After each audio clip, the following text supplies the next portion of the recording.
I don't think no countdown starting, brother. I think you just hit live and we are ready to roll.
Man, I tell you what, brother, I figured we over here doing a little smoke show, so I'm getting it all ready. I'm getting it ready, baby. Woo, I'm smoking it up. Let's get that smoke going. We're gonna smoke it. Let's get it going. Yeah, baby. So let's hit it on. Go ahead and tell them what we're talking about while I get my smoke, my fire flame going. Oh yeah, you gonna just do me like that? Okay. Anton had to step outside himself and put himself in something he has no idea what he's talking about. And we just couldn't let it sit, man. We couldn't let it sit. And here's the thing. And my brother Felix will tell you, neither one of us are passport bros. So no, a kick dog is not hollering. It's not about passport bros. It's about how he said it. Yeah, he I have no problem with Anton. It's just, I think even at the end, he doesn't humble himself. He thinks that he is way beyond everyone else, and I've had that conversation with him, and he just doesn't feel like he has to humble himself, which isn't a problem. But sometimes you have to look better, and we'll get to it. We'll get to it. So might as well let the smoke out the box. Let's do it. Oh shit, he's smoking up his alcohol now. You know it's serious. Now, here's the question: Is it cut or you drinking it straight tonight, my Oh, brother? this is straight. Oh, he got something to say tonight. But Hold up. but you might not like it because I just Wait. brought the fireball out. I just got a little fireball mix. I cut it with fireball. Cut it with a little fireball. Oh, Anton, you're a little bit frozen, so I'm gonna have to keep us going here. So Anton has some things to say about passport bros, and as Rona said, we are neither passport bros, but sometimes you need to stay in your lane. And I have found that Anton does not stay in his lane in a lot of things. He talks about a lot of things that he has either no experience with, or he's just viewing it from the point of what other people have said, or what he has seen. And because he has seen that, usually on the internet or YouTube, you're going to see the worst of the worst of the worst. And that doesn't reflect what real people do. And since he hasn't traveled as a passport bro or someone who has been single or who is traveling outside of business, he is talking about a 1% of a percent of a percent of people, you know, which is fine, but he kind of lumps everybody in, and he's talking from no experience of what people are actually doing. So, you know, let's get it there. And I do want to comment on one thing he said, where he's like, "Oh, I can always come back home." But that really doesn't make you a pioneer. That doesn't make you anything, because some of the greatest men have left where they were at to go establish empires elsewhere. So just because you had it back home, that just says you can't say that in one breath and then tell people if you want to get somewhere, sometimes you got to move locations. Sometimes you got to be willing to go somewhere. So in one breath, you say that you're a loser for leaving, and in the other breath, you're saying that may be necessary to do so in order to get that. So and before I glitch out anymore, I'm going to bring up the video.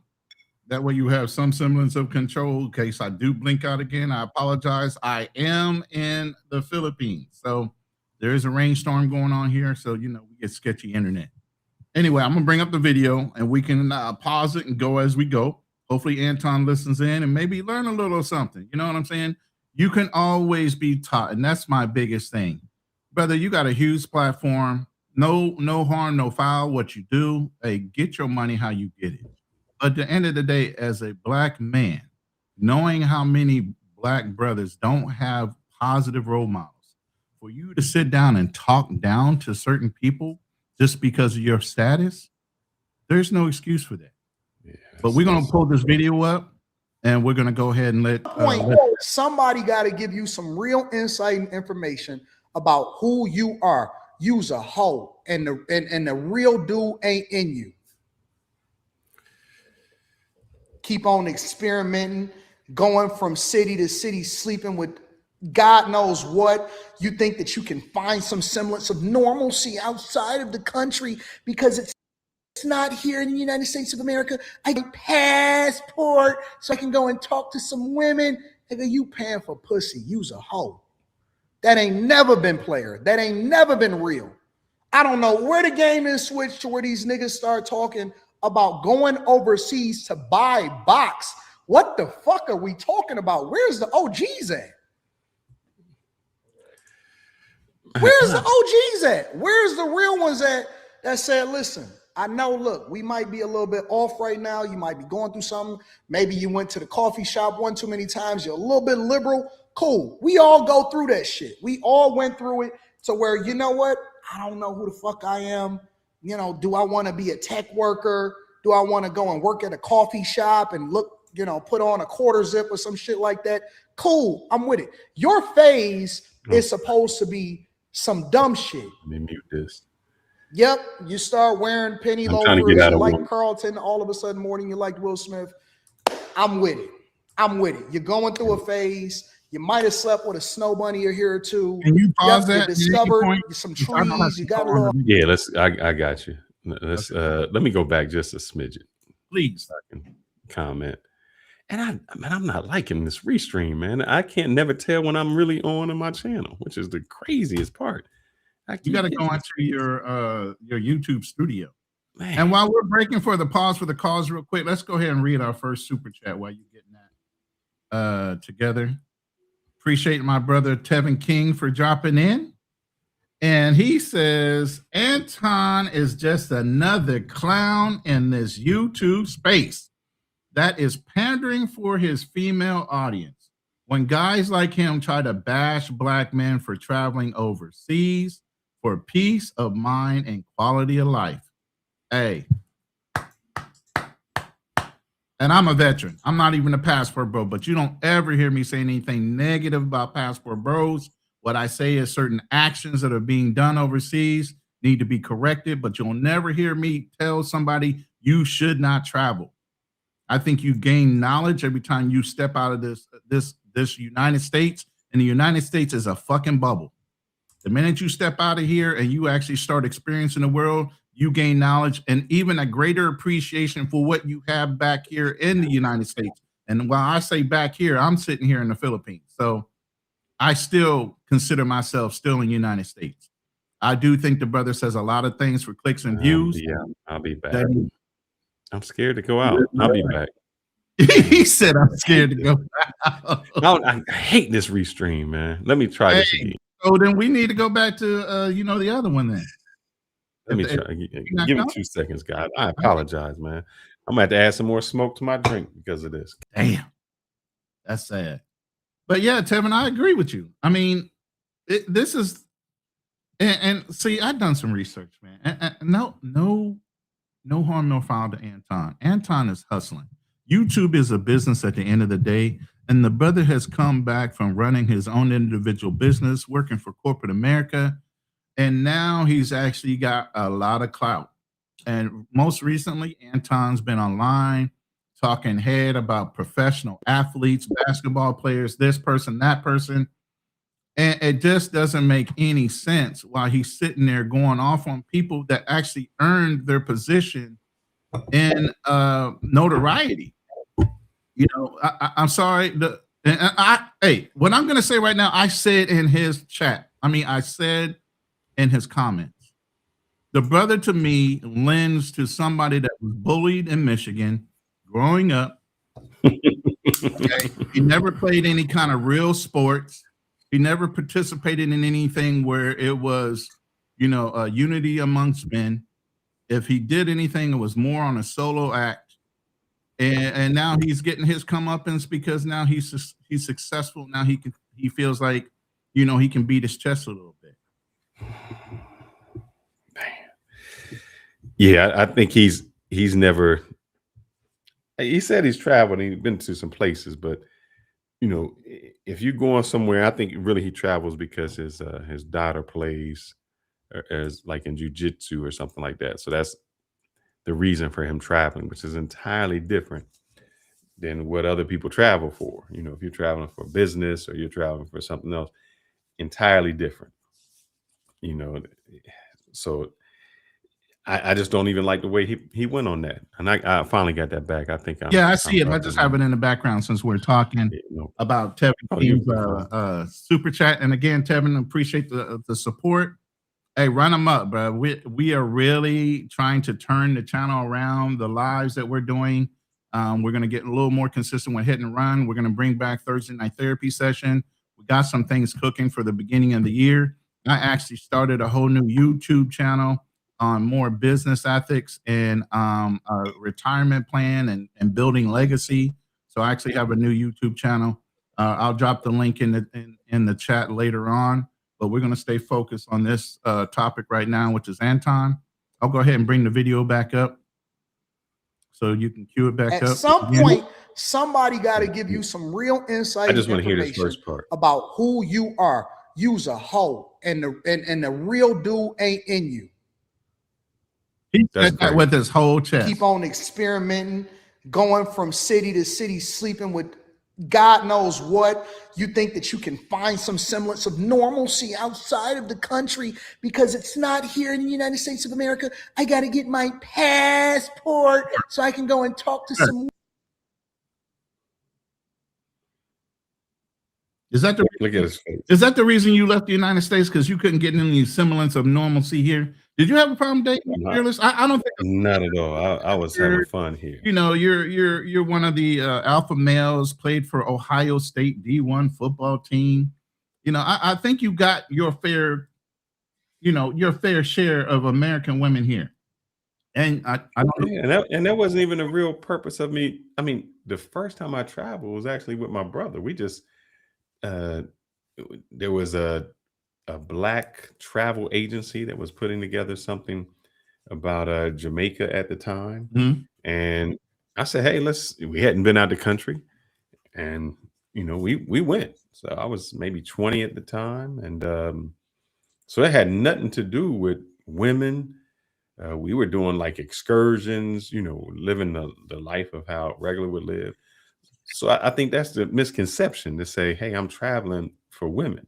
But what you did notice when you went out of the country uh, was there was a different culture. Now he says he doesn't like, he talks like a lot about the black culture and oh, they're bad and this. So if guys are traveling for different culture, what seems to be the issue?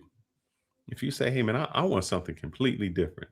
Uh, if the Western culture is not benefiting me, or even if life is not benefiting me, you know, and here's the thing, he lives, and this is nothing down with him. He's been successful. But the same success that he has and how he rose in Detroit would not have happened in a Florida, a California, or something like that. He's in a small pond. And so the things that he can do there are much, much easier. Yeah. You can't, you would be, you wouldn't be anything when you go to those big cities. And the money that you have is successful that you think is like here. It's just like, yeah, when you go to that club, everybody is that. All the people you go to are that.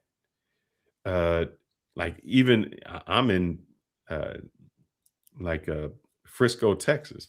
And if you go to the restaurants, you see all those cars, every type of McLaren, the Bentleys, that becomes a normacy.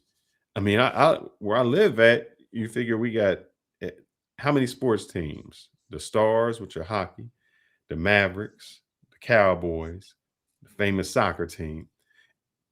Every sports place you can get. So you got all Yeah. the sports. Oil wells. You got old money here. Yeah. You got money that they made a whole TV series called Dallas talking about that. You got old money. We got one of the highest paid stadiums that you can get in. When I came from one place, I'm like, yeah, I'm gonna see the Cowboys, and they tell you how much the tickets are, and they sold out even though they losing. It lets you know that there is money here. So you would just be a small fish in the pond. Yeah. So he talks reckless because he comes from a place where he's the big fish. Can't take that away from him. Where he's at, he's the big fish. But you can't get upset when you go other places and say, oh man, it's just not the same. Well, I gotta put this up. I don't see no lies. The blue collar bro, he says he's a fake it till you make it content creator selling memberships on the internet. All these keyboard tough guys are only tough on the internet. Every passport bro travels for their own reasons. And like I said, I'm not taking anything from Anton for seizing opportunities online from his millionaire makers clubs and all the things he's done to show a positive spin on how people can grow their money. But brother, you started somewhere. You started somewhere. And up until about 4 or 5 years ago, you really weren't pumping it out like that. Okay. I can't take nothing away from his work ethic. But what I hate is don't make it and then you better than everybody else. Exactly. And that's how it is. You can't talk about, oh, I got these hoes here and I'm here. And then all of a sudden you, in one breath, you say one thing, in the other breath, you down. Brothers travel for a lot of reasons, man. Now let's continue it on. Let's see what it's talking about. Back up. Women, nigga, you paying for pussy. You's a hoe. That ain't never been player. I'm just gonna cut this because Anton, but prior to Anton coming up, and I did not agree with this person, But prior to Anton coming up, he was, for lack of a better term, a student, a protege of Kevin Samuels. Mm-hmm. And if you remember, Kevin Samuels was an advocate of paying for the punani. Bringing He used to somebody say it. to even Christmas parties that you have on your arm Yeah. is arm candy that actually helps you on an executive level that won't embarrass you versus bringing somebody that would. And hey, you said he was successful before YouTube. Well, I didn't say that. He's had some. No. He said he was, but He's had some failed restaurants. I think he's done some other business. yeah. And I wouldn't say how Corporate successful he America, was, because when you look at and this is taking nothing from me. When you look at the timeline, Yeah. from the time he got out of where he worked at, and when he went, because he was working at a college, Mhm. and at a college, you're not making that much money. You're not. And he even stated he was working at the college so that he could reap the benefits of the matching 401k. And you're not making a killing there. No. You might be breaking six figures barely. And at the time that he was doing it, he probably wasn't. So he started to make a come up off of YouTube. You know, there's nothing wrong with it. I think one dude called him out and said, "Hey, let's go through the timeline." It was with Pocket Watching with JT, where he said, "Hey, you came from here to here. There was that transition just doesn't happen." And if you look back at his older videos, and this is not taking anything from it, but I don't think you have to say you were something when you weren't. He made it look. I've done a consultation with him. Yeah, I know that he brings in. Hey, so He I'm knows not his hating business. on him. I'm just bringing I it ain't back. taking that away from him. He knows. Yeah. I know that he's brought in $1 million from one of his channels. If you add up the money that he makes from his bag chasers, you figure it's $15 a month, and he got 18,000 people. He making a killing on it. Nothing. But prior to that, he wasn't. If you look at some of the pictures of the houses that he was in, because he had some pictures where he's sitting outside of his car, and you look at the block. That block wasn't that kind of block. It was a Detroit. It was a Detroit hood block, and nothing wrong. So and this has been my problem. When you make it, you weren't humble enough to say, "Man, I struggled. I went through here." It's almost like I'm down degrading the people who did not make it.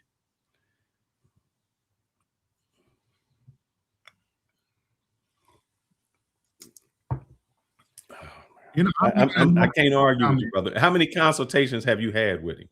I've sat down with him, brother. Yeah. We've had 3 consultations, if that. I've been on his show, man. I've argued with him on his show. I've been with him when he was in Dallas. You've not only done his consultation, but you also did lead attorney.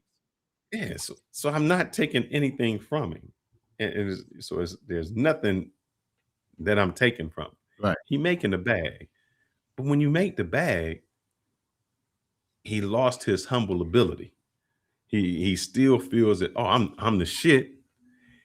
And you don't remember when you wasn't the shit, when you didn't have the job, when they was repossessing your car, and you talk about the other people who getting their car repossessed.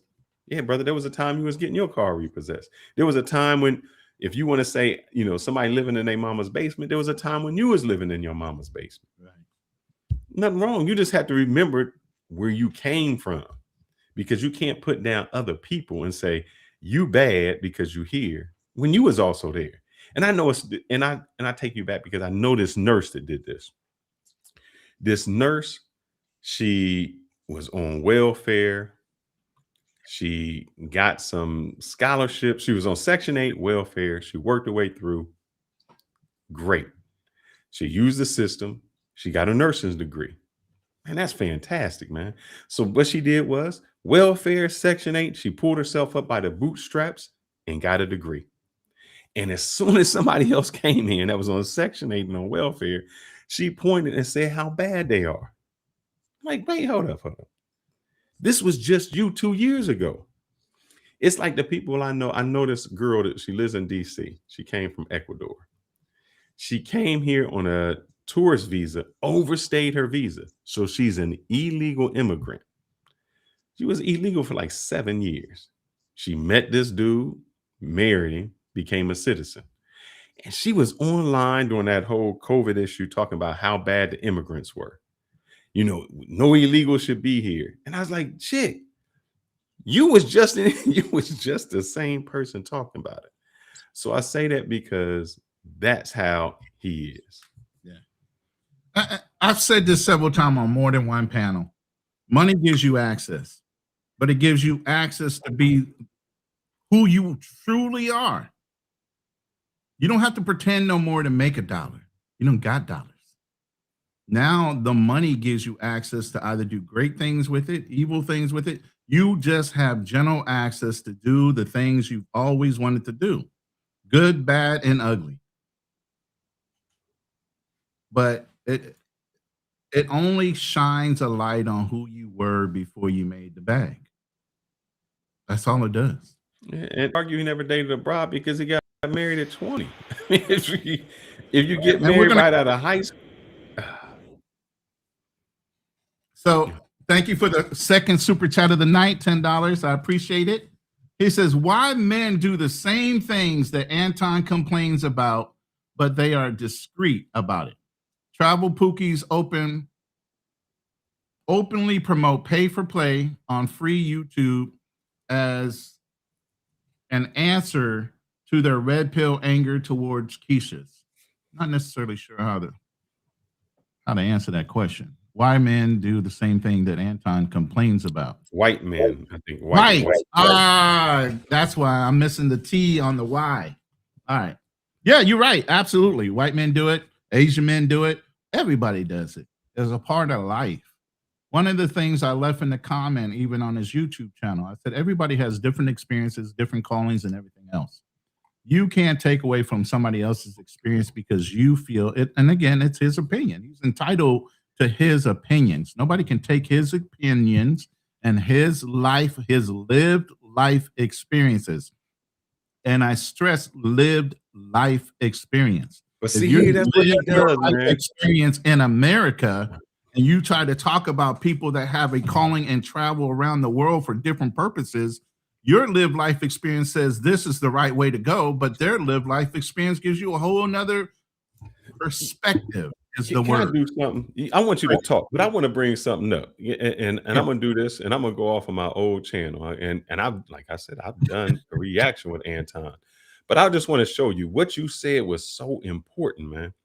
You said what? You said a lived life experience. And that's the key of everything. Everybody has their opinion based on what? Lessons learned out of their own life. So you can't talk about somebody else's lived life experiences if you haven't experienced them for yourself and got their perspective on how they're looking at life.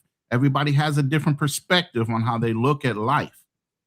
And that's the biggest issue when people give their opinions. And that's what you should start off saying, in my humble opinion. But you don't get humble from somebody like Anton. Once he made it, he made it. You can't tell him shit. But again, was he like that when he didn't have money? I'm going to skip through this. I'm going to show you, and we're going to bring this back, but I want to show you a live life experience. This is a reaction I did with Anton. Can I do a screen share? Yeah, do another screen share and I can pull it up. I think you have the ability to do one. Yeah, you do. There you go. All right. So let me see if I can play this. Am I not playing? All right. Let's see. Tell you this too. Let me tell you this too. If you had any type of game, you will understand that any man that rules himself will never be finessed by a broad. Ever. Bro, if he rules himself. So Anton, let me tell you, man, first and foremost, man. We ain't gotta talk about it. No. You had a whole spiel in this tough talk. So let me tell you what I think about you, because you say, oh, you gang guys, you're corny. Let me tell you, Anton, I'm not gonna disrespect you by calling your names. But what I will tell you is, I know you're never and ever in life going to ever be in the lane with me. Let me see if I can get you're in the wrong. Like, just stick to talking about stocks and bonds, homie. My God, you're not talking about. Let me ask you this, Anton. Let me ask you this. As a businessman, you need to have experience in order to be successful, or can you just come in and be successful right away? Do you need experience? Do you need experience in knowing what you're doing? Anton, shut up. I'm letting you get your thoughts on it. I'm just saying, because you need experience to know what you're doing when it comes to women. You don't know what you're doing, Anton. And I don't know why you believe, I don't know who told you. First of all, you may have people around you that fuck with you because you got dollars. That's fake. That's fake. That's fake. That's not genuine. So when I'm this should go down in history. I did not know that somebody can get embarrassed this bad before. I'm clowning him. Man, you're right. Mr. 1950 is giving a master. fake. That's fake. That's fake. That's not genuine. So what I'm telling you is, I'm telling you straight up, man to man, when I come down there, I'm gonna extend my hand, but let's go. Let's go. And keep it live. We're not gonna edit. And when I'm telling you, and I don't mind you talking about them. That's on them. I'm talking about me and you. I wanted to get to where he said, what he says is this. He says, Anton, and we talked about the experience. What you said is lived experience. And what he said to Anton was, how can you have experience with women when you only been with one woman? And it's not, look, and this is not a damn, that's actually a good come up that you only been with one woman. That's, I mean, you know, he probably had some girls in high school, but really he's been with one woman for 20 years. And that's a good thing. So let me not say to take anything from that. But you can't talk about, you got these hoes and you know how hoes are and how these women are and all of this. If you ain't been with the women, if your knowledge of woman is from 20 years ago and you haven't had any current experience with women and all the women you see is only from, you know, on the internet or something like that. No, brother, you can't, that's not a lived experience. That is not a lived experience. Let me see if I can get to where he's right now. I'm gonna let him finish saying what he's gonna say. Okay, I'm gonna go ahead. My bad. I'm disrespecting the panel. Go ahead, man. No, that's cool. Let me see if I can get there. Come on, Anton. Come on, bro. Me either. Man.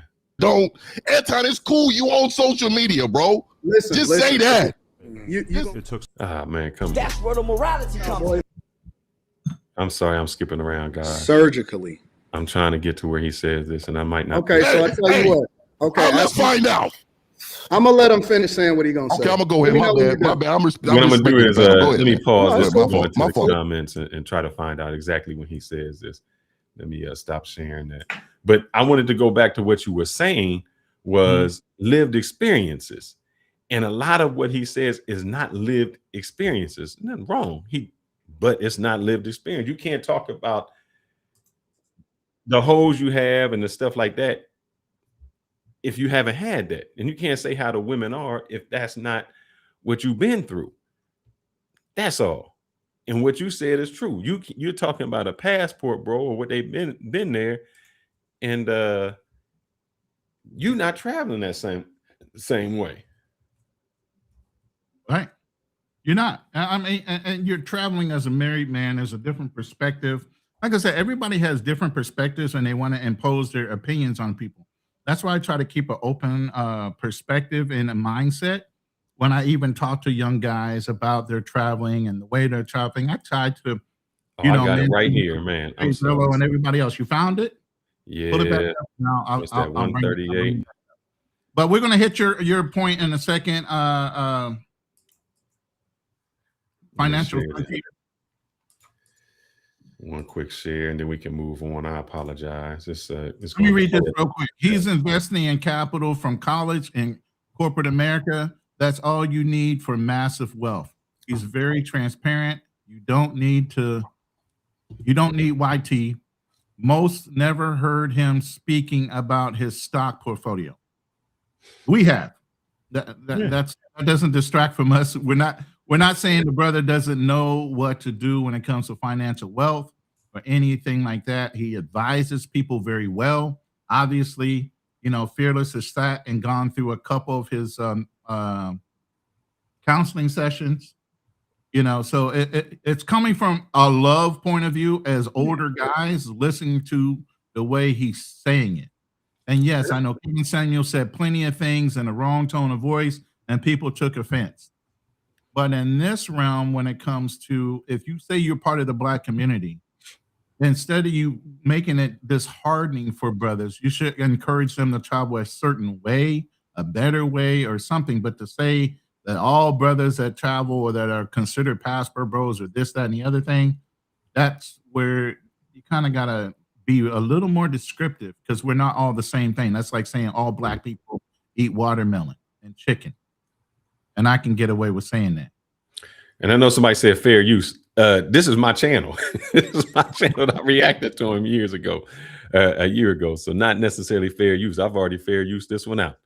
I just want him to say this part and just understand this. You don't have the mouthpiece to talk to women. You talk to one woman. Hey, so you know what? You don't have experience with women because you only have experience with one woman. Talk to me about a woman who's been married 30, 40 years and let her tell me about her man, because she can't tell me about our man. That's fair. You're in the wrong lane. I think even Charleston White said it. You can't talk about all women if you only been with one woman. Yeah. And that's what we're saying. You're talking about a lane that you haven't done, and you're saying, man, this is how it is. Nah, that's not your lived experience. And that's all, you know. And here's the thing: you can have a perspective. Yes, you can learn from books. You can gain knowledge from books. You can gain knowledge from talking to people. I used to say, because I was mentored by a lot of older men, I knew when things were coming at me. I didn't have to go out and touch or put my hand in a light socket to figure out I was going to get fucking shot. I learned from people's stories. I think it made me grow faster because I actually believed the people that told me and that were mentoring me, the stories they told me. So when I saw them coming for myself, I knew how to step out the way. Some people are hard-headed though. Some people want to experience it, and some people don't learn from their life experiences and continue to repeat them. So when you say, oh, I can speak on this, maybe you talk to a lot of females because you have a huge female audience and you gain knowledge on their perspective, but you still only have one perspective as a married man for 20 years with one woman. Unless you get a feel for both sides of the house to understand everything, you don't have a well-rounded perspective. And that's what we're talking about, is having a well-rounded perspective before you speak on certain things, because then it just becomes your opinion. And a lot of the things you even hear us talking about, we go back and research. We don't want to just say our opinion. We go back and try to find facts. We go and do some research. We'll pull up a couple ads and look at the person's history as far as where they came from. And I always tell you, a lot of the issues that come with people and come with their problems start in their childhood. And all they do is continue to replicate it because still that little child inside has never been dealt with.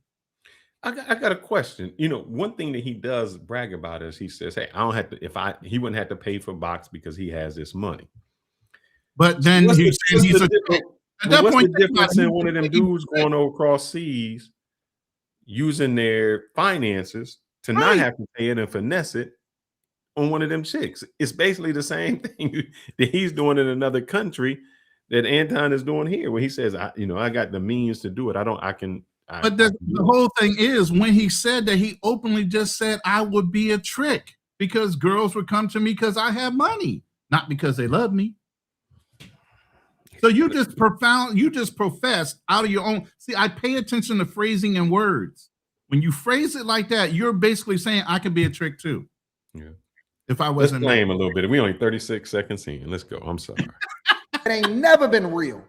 I don't know where the game is switched to where these niggas start talking about going overseas to buy box. What the fuck are we talking about? Where's the OGs at? We're right here. Where's the OGs at? Where's the real ones at that said, listen, I know, look, we might be a little bit off right now. You might be going through something. Maybe you went to the coffee shop one too many times. You're a little bit liberal. Cool. We all go through that shit. We all went through it to where, you know what? I don't know who the fuck I am. You know, do I want to be a tech worker? Do I want to go and work at a coffee shop and look, put on a quarter zip or some shit like that? Cool. I'm with it. Your phase is supposed to be some dumb shit. Yep. You start wearing penny loafers. You like Carlton. All of a sudden morning, you like Will Smith. I'm with it. I'm with it. You're going through a phase. You might have slept with a snow bunny or here or two. Yep, you discovered some trees. You got a little high a little bit. You niggas is off some other shit. Y'all own perks. Y'all fucking around with men. Y'all doing all of this dumb shit. Like, where did the masculinity go? Stop. Pause that. Where that's not Passport Bros. That's just a different ring. Wait, where do you even think he heard that type of rumor come from? You think that came from another dude? Do you think that came from a woman? In her opinion of what Passport Bros are out there doing? Yeah, just the way he said that, he sound like a little catty ass woman spreading lies and rumors and innuendos based on something else he heard from somebody else. Yeah. That ain't based off of no fact. Where the perks and all this other shit come from? I don't think he's talking about Passport Bros. I just think he's transitioned to talking about men in general. So I give him that. About that. I think he's just talking about men in general. Let's see. Everybody goes through phases, but you're not supposed to get so far away from your core beliefs. But the problem is that you never had any core beliefs. That's why the word of God. See, I'm gonna bring it back for you. The word of God. Oh Lord, don't do that to me. You'll never depart with it. Put them in them young, and they'll never depart from it. They got to come back to the thing that they was taught. They got to come back to whatever their destiny is that they was put in them. They got to come back to whatever it is that God had for them. They never gonna get so far if you put it into them young, but you so busy trying to make them so cute and dress them up and make them, he's a little doll, and he's gonna be somebody else's doll. But the thing is, I don't think men are doing that. I mean, are men doing that? Or when he says dress them up like a doll, they're gonna be somebody's doll. I don't know of a father that's saying, "Hey, I'm gonna dress my son up in high heels." Women that are dressing up boys like that. So again, who is he talking to in general to get these opinions? Other women. Yeah, so right now, I think he's in his feminine, talking to his base of female listeners, because he sure ain't in his masculine talking all this head right now without any facts.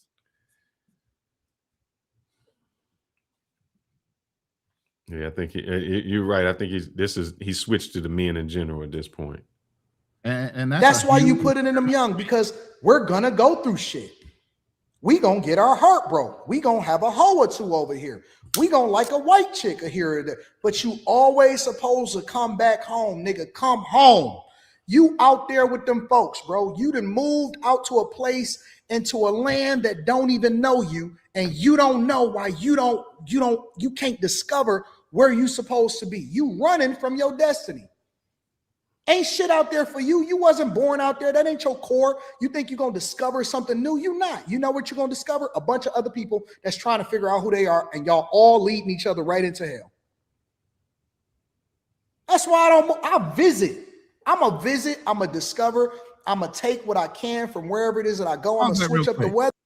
But I don't like that fact either. Let me say this about religion. First of all, you shouldn't be bringing in religion. Second of all, there's nowhere in the Bible says you should not travel.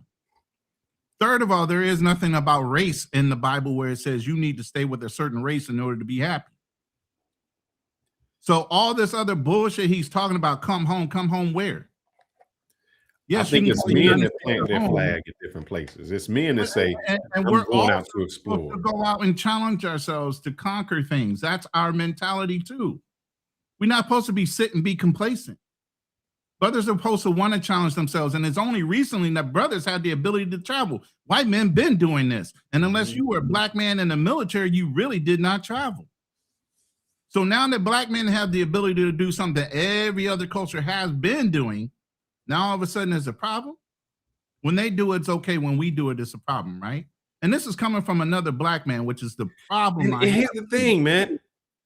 His protege, Kevin Samuels, when those women would say, it's not really his protege, though. I think he was kind of slicing off of that pie a little bit. He was, but I'm saying they was friends. And I say that because when Kevin Samuels would go at a woman, when a woman says, I live in Timbuktu, Alabama, and I want a 6-figure dude, and there's only 3,000 people in my town. And he would say, why are you living there? Why don't you go somewhere else where you would have more opportunity? You would have higher class men. You would have more availability, instead of the 3,000 people in your town. That was okay advice. And so he would say to a man, why are you stuck where you at? If the opportunity isn't there, why don't you go somewhere where the opportunity is? Are you willing to leave? Are you willing to move? So to me, whether you moving from one city to one city, or one state to one state, or one country to another country, for the opportunity that you can get, what's the difference? Right. And yes, this is the same guy a few months ago or weeks ago, like he said, fellas, go get your passports, when he came back from being overseas. So he's flip-floppy. He's had BMT live on his show before. He's interviewed a passport, one of the persons that are like a figurehead or whatever you want to say, you know, and he still flip-flops around. And if you hear the closing message, it doesn't matter who he talks to, he basically said he doesn't respect anybody he's ever interviewed. Well, he doesn't like them because they don't know his name. I did that one too. Maybe I might bring that one up. He didn't like the basketball players not saying his name. He wanted that clout. Yeah, so it comes back to, I'm almost upset that you have you're able to leave, and that's crazy. And maybe I only play 1 minute of this one if you let me, if you give me that opportunity. I'm sorry. Yeah. Go ahead and pull up another video. Yeah, and this is to show you how your money gets in your way. You're absolutely right, Bobby Coltrane. Kevin never said one bad thing about Passport Bros or brothers traveling. That was never a discussion in his mind. You know, you should be able to explore your options. Like I said, as a military guy, I appreciated the United States so much more. When you see a ghetto in a real third world country, the ghettos in America ain't ghettos. They're luxury hotels. So once you start seeing some of the comparisons between third world and second world countries and what you have as an advantage here in the United States, the story starts to change. And you start really appreciating what you do have in the United States, and you just continue to gain knowledge. I never would stop somebody from gaining cultural knowledge and experience of world traveling by going outside of this bubble called the United States, where you felt like you were protected, even though you grew up in a system and the system is still against you as a black man. Let me see. Real quick, thank you for the $4.99 super chat from Drew G. He says, can't wait for you to open the panel because there's some prodigal sons out in this travel space that need to go home. Yeah, there are pookies. There are people who are giving us a bad name, and then there are people that are doing it right. But most of those guys are low key, you know. But yeah, you're absolutely right. And I don't know if we're going to open up the panel. We'll see. We'll see. If we do, most likely Fearless is going to step out, and I'll probably stay around for a while and do open the panel. We'll see. But go ahead. I'm just going to do this because I hate when somebody see this is whoever wrote this, Danny. This is what happens when y'all don't know the travel space and you're saying something you have no idea about. When you say so, sometimes Danny trolls. So but Danny said he wants the equivalent to if you can share it. He wants the equivalent to Austin Hollerman. Can you share this for me? Yeah, I'm gonna share it. Hold on, let me pull it up. There you go. Name a white equivalent to Austin Hollerman. There's a lot of them. There's a lot of them. I'm going to show you right now if you pull this up. Oh, yeah. I'm sorry. I didn't see that. I can't control that. All right, here we go. This is a Red Beard. Yes. And here he is. He over there doing. Look. Here's a fun fact about me. Even though I'm a dating coach, I am a teacher of social skills. I myself have social anxiety. Each place, he's got it. There's a lot of them. Just one of look, dating in America. He has his whole thing where they hate the gringos, all of that. He has all of this. And there's the other dude, Kurt. And him and Austin tried to partner on a whole dating freaking website. They cut and a counsel, like a consulting deal. Cuba. I can't remember this dude's name. I thought it was like Cuts. Oh, here he is right here. Kurt Katz. He's the same dude. Let me go to his channel. You said there's no white equivalent. There's always these white. There's a whole bunch of black pillars out there, and if you don't know, of the decades The same travel stuff. He over in Cuba. Let's see. Let me see You if don't he know, over in there's a Cuba whole doing the bunch of same guys thing. called black pillars, and they're all about looks maxing, traveling the world, getting chicks, and all that. So if you want to call it mongering in our community, it's black pill and all the other ones. Yeah. And that's all they do is talk about getting fit, going and traveling, picking up chicks, and mongering. The same thing. I wanted to find his little cute. He always has his Venezuelan he was with, the Cuban he's with. So it's the same thing. See, the problem is, and you suffered from Antonism, and this is what Anton Danielsism. Anton Daniels only sees that in the black community, but he doesn't see it in the white community. So the same thing the whites do, the same problems they have, he doesn't call it out. He calls it out in the black community. And I think O'Shea Duke Jackson even called him out on that and said, bruh, this is your issue. You can only see the things that blacks do, but you can't see the same things that whites do. And there goes the issue. You can't see what they do.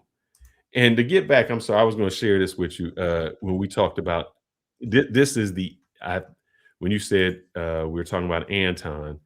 If you share this one more time, I only do about 1 minute of it.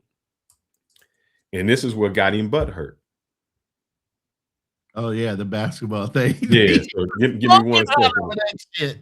Hold up, let me read this next $5 super chat while you're looking that up. Appreciate you, brother, for the $5 super chat. Sorry, guys, red beard works for pros. Don't ask me how I know. Also, Kirk Cass also at times gets pros to do skits with him. Yeah, a lot of these guys are pretenders. A lot of these guys couldn't get a chick if they really, really tried. And I've said this several times on panels. I've said this several times in our room. Me and Fearless grew up in a time in Gen X, bro. If you didn't have something about you, a lot of guys would get in the gym to try to overcompensate for what they lacked as a person, period, or a man, or whatever they felt like they needed to improve on. A lot of guys would get in the gym, bulk up.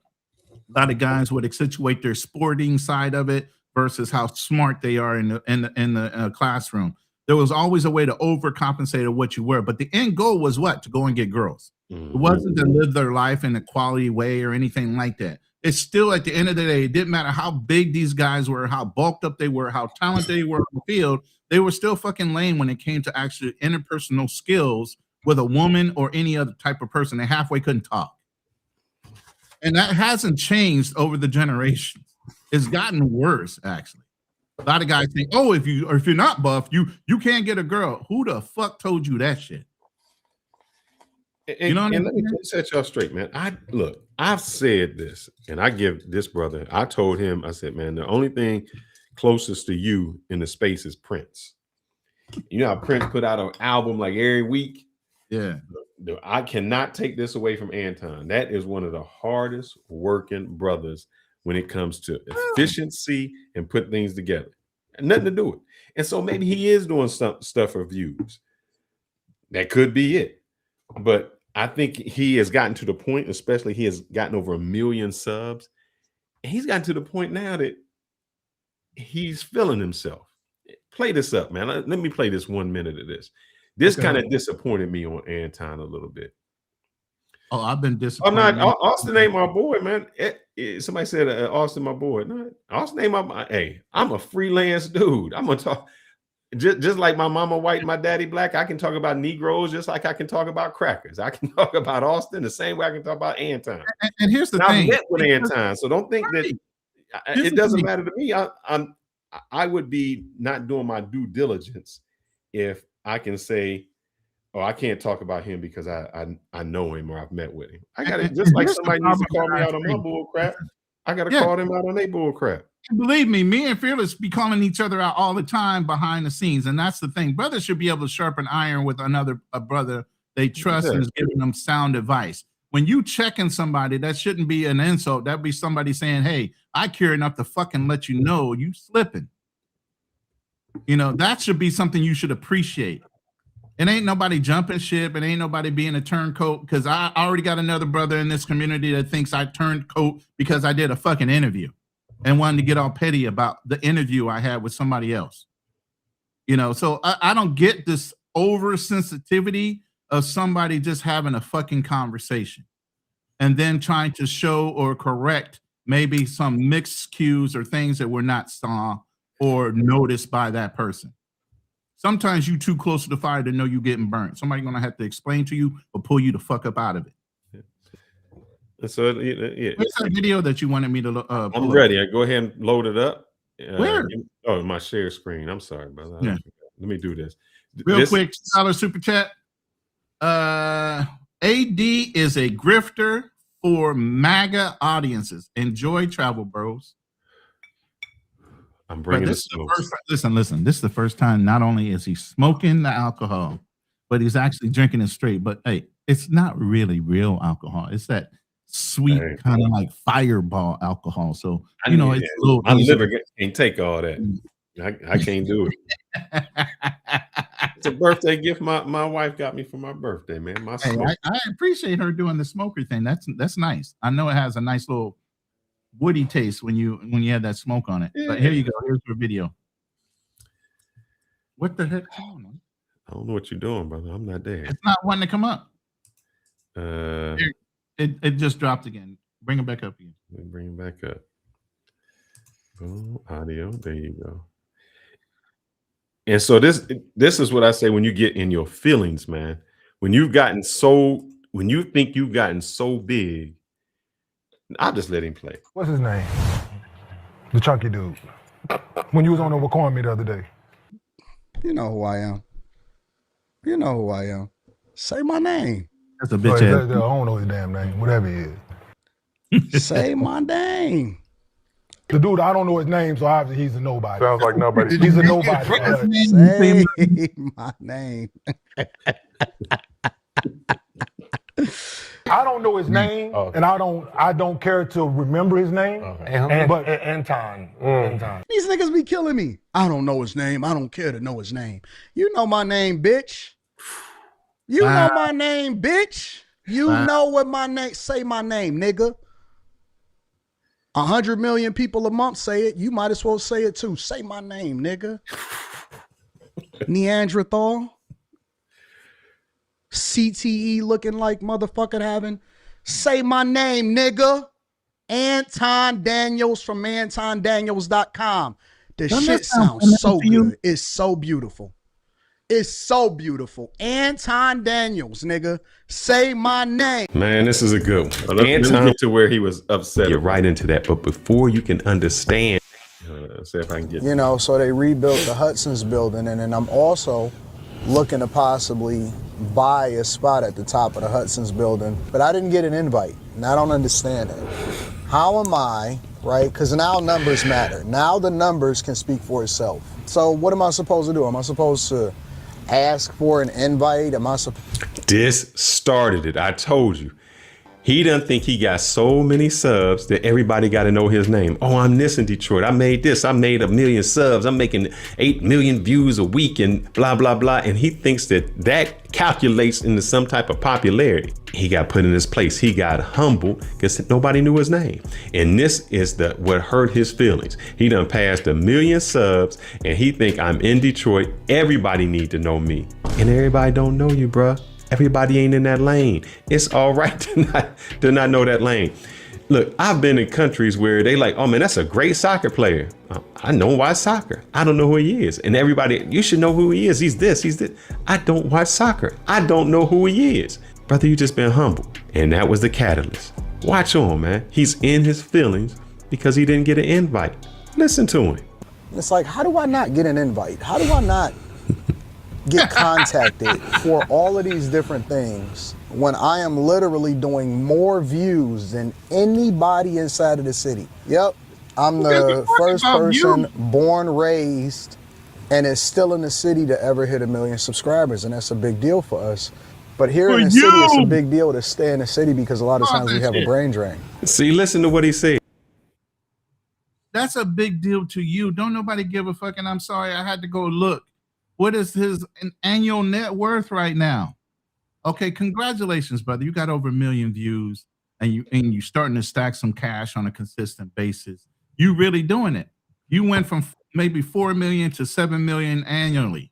on your income from what is reported that I can find on Wikipedia.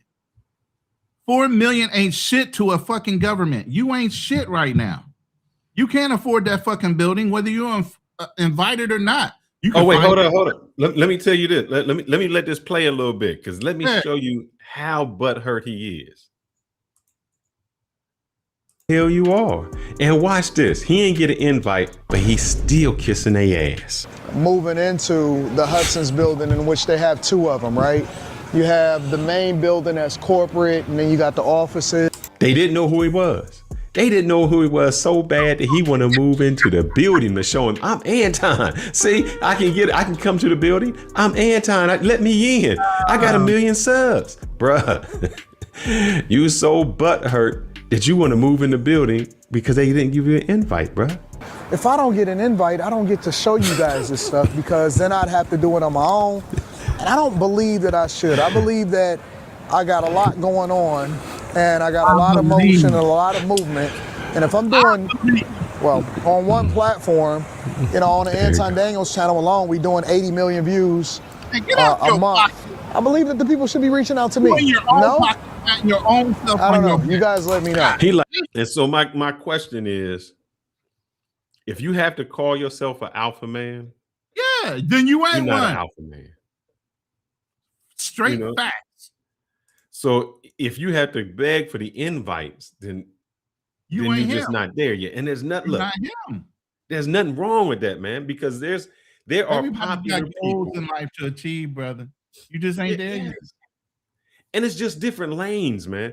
There are people, like I said, when I go to countries, they talk about somebody who's, I remember I was in DR, and he was like, oh, you don't know, it was some dude who was famous in DR.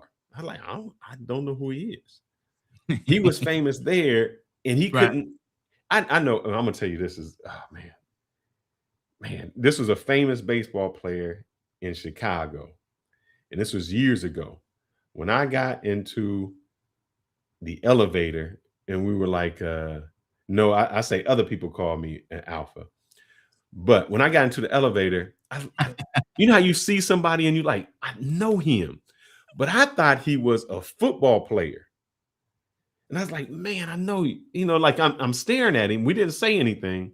And he was like, yeah, you probably know me. I play baseball. And I was like, I didn't humble him. I let him have it. I was like, I thought he was a football player. I didn't know who he was. But that's when you carry that air around you that somebody has to know me. You have to know me. And so that's where he is being. And so I think he gets upset that nobody in his own city knew him. But that's just not the lane, man. That's just not the lane. Don't worry about it. That's just not your lane. And just I'm gonna call myself out, brother. That's my other channel I do reactions on. If you can drop that link in there for me, if you want to let the people, if they want to see when I tear other people up. I got all your links ready to go. Nope, I'll find it. Go ahead. Actually, I wouldn't even call myself alpha, because that's alpha. If you looked at Kevin Samuels, alpha would be more of a lion, and I'm more of the tiger. I don't hang out in crowds. I would be more like a sigma. If I'm a sigma. Documenting myself. Yeah. Well, I don't like to be in crowds. I don't like to do that. I like to be by myself. I'm a leadership by myself. Yeah, I'm a sigma. I'll never claim to be an alpha. I'm the guy that come run to when they can't figure it out. That's a sigma. Okay. And as I tell the women, I say, if I was a superhero, it would be like more like Batman. I'm isolated, and I don't let nobody know the location of the Batcave. That's just how we roll. But we can keep going with this, brother. If you want to roll with him. Yeah. Go ahead for a little second. I'm trying to find your videos, bro. Maybe I can send it to link you. in the private. Yeah, drop the link. That's where I'm coming. I'm coming home. I'm coming home. Tell the world that I'm coming. I ain't gotta move. The world move around me. I don't have to go and figure out what life is. I'm gonna go and discover what it is that I can take from you, and I'm gonna bring it back home. You know why? Because my purpose is my purpose, and I don't switch up under any circumstances. Yep, we fuck up. Yep, we mess up. Yep, we dibble and dabble a little bit, but you got to come home, nigga. Well, the richest man in the world didn't make it where he was born. Am I right? Didn't Elon Musk? Yeah. South he Africa. Didn't come home. Did he come Living home? in America? Yeah. I'm sure he still has some homes in South Africa, and that's the whole thing. What wealthy person doesn't have multiple homes? What you mean coming home? You only got one house? Then you ain't there yet. Most men diversify. They live in multiple countries. They have properties all over the place. There's a whole nother level to all this. And you know, especially what I mean? There's people who was born in New York who moved to Florida because of taxes. It ain't coming home. It ain't that you can make it. You just ain't want to give 65% of your income away to the government. Thanks. Come home. Come home. Stop being a dummy.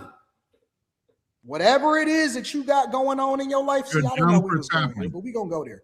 You know whatever it is, because you know, and I don't have to say it to you, you know what the fuck you doing. You know where you fucked up. You know that your kids need you, nigga, and you know where to be found.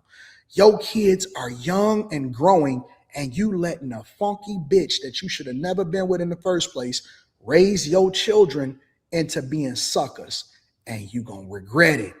That's your kid. They look like you, they talk like you, but they walk a little more sassy. Pause it. Does that not sound like a female trait? Shame, insult, the need to be right, and all these other things. Did he not just fall in that pocket? Yeah. Is he not trying to shame brothers for leaving, even though they might be dealing with the woman that's holding back the ability for them to seek? You're not saying any of that negative side. You're saying all the right things for the female audience right now. And usually, from what I understand, usually a man isn't like, I don't want to see my kids. I mean, that may be a small percentage of it. Usually what happens is a man doesn't want to deal with the woman, and the woman is the problem, where she either puts the roadblock on him, she causes an issue, they always arguing. That's just it. Shit. Paul Milner pulls up a point. This brother did talk about getting prostate massages. Who's that? Anton? Yes. Nah, bro. No, I can't say. I don't know if he did that. I can't comment on if he did. Damn. I know Abba and preach. I can only say Abba and preach. But I think a lot of men. So let me tell you this. Let me ask this then. There was a gentleman who just passed away, and I can't say he passed away. He's in the travel space. We just talked about him on our WhatsApp chat. Older gentleman. And one thing that is said is he leaves behind 2 children that he had in the DR. Right. So do you think that a man who says, man, I had a kid in the US, he doesn't talk to his kids. He lost his kids, but he can go to another country and raise his children. I'll give you another example. Brian McKnight. And you interviewed Brian McKnight. And where you at? Here? Right there. Here. You didn't call him out, because what you always say is never be a step crash dummy. Never marry a woman who got kids and claim them as your own. Never do that. That's exactly what Brian McKnight did. Brian McKnight married a woman who had 2 kids and he left his kids. You never called him out. You never said that, but that's besides the fact. What I'm stating with that is, was Brian McKnight a loser when he said, man, I can't deal with these kids? His kids that he had. It's like, look, they coming over, they smoking weed. I'm giving them. Matter of fact, he gets arrested. Got arrested at the airport because he was Brian McKnight and his kid was Brian McKnight, and his kid wasn't paying child support, and they thought it was him. And he's like, oh, y'all got to do your own thing. I can't do it. So I'm Paul Phillips said he put. I can't even deal with that dude, man. He the dude who never. all I know is he's a dude who never pulled up. He Yeah, never he's pulled the one up that when never we were pulled up in supposed Dallas, to. man. I swear to God, So I've already stated the fact of what I can do. I've already proved myself. So if I was a dude who get a prostate massage, that's even worse. That means a dude who can get a prostate massage can whoop your ass. That's like saying a gay dude you talk to and the gay dude beat your ass. Oh my goodness. On to that, I'm not paying attention to him. But Brian McKnight left his kids. He became a better father to the woman who already had children than he did to his own children. So that has to tell you something, that what he's talking about may not be factual, because sometimes it's not all about your kids. It's how your wife raised them, how your ex-wife raised them, how they might have made enemies of you that you like, I can't deal with that, man. I can't deal with it. It's easier for me to be a father to somebody who, now I'm the only replying. This isn't my thought. I'm only replying to how Brian McKnight thought. It's easier for me to be a father to someone else's kids than my own kids, because of the respect level that their mother gives them. So I can't agree with what Anton said, or Anton didn't call him out. And I'm thinking about this dude. Ronan, when I went to the Philippines, who was out in the Philippines? I mean, the Philippines. God damn. Thailand? Yeah. Who was I in Thailand with? Your wife. I don't get, and some of these dudes don't know. Yeah. All those videos you see, even with him in the barber's chair with the chick twerking on him in the DR, his wife filmed that shit. Yeah, they don't know. They don't know. But that's when the ignorance comes in, and that's where they try to troll. But that's how it is. Let's continue to play this, brother. And you're doing them the disservice. You out here running around doing dumb shit, listening to these punk ass motherfuckers. Man, listen, let me tell you something, bro. I've never in my life. Can we just keep it 100? Chat, can we keep it 100 before we get back to the show? Can we keep it 1,000? Can we keep it 100%? Because I don't give a fuck about what these niggas think anyway. Can we keep it 100%? Really? I've never in my life, not once, I've never in my entire life of being on the internet and observing countless videos that y'all have sent me, I have never seen a passport bro that I was like, that nigga is sweet as fuck. I want to be like him. First of all, the usage of sweet throws me off. Well, the other part is he's never seen it on the internet and videos that people share. Most time, if he's reacting, they sharing the crazy people. They not sharing, hey, I'm traveling somewhere, and they not looking like a Jay Clyde's video where he's in Punta Cana with his girl having a great time. That's not the videos they share. They not sharing those type of videos. They sharing the crash out dummies, the people who going overseas ain't got the money to get back. Nobody wants to emulate them. Nobody would look up to them. Nobody would say, "Oh, of course, I want to be J-Lo, J-Rillo." That's who I admire. He said J-Lo. Yeah, J-Lo. Nobody says I want to be like that. Nobody says, so what people are showing you, of course not, man. No, nobody will want to emulate that. So that's how it is. You got something to say on it? No, go ahead. Do we need to finish the video real quick? No, we'll keep on going with it. Yeah, go ahead. Let's run it. I have never, not one time, seen a nigga that go overseas to get pussy and was like, yeah, that nigga's the prototype. He cool. I have never in my life, not once, not one, you cannot name me one nigga that is just great. And I was like, I could take something from him. I have never in my life. So is it the problem that the guy went overseas to buy the box?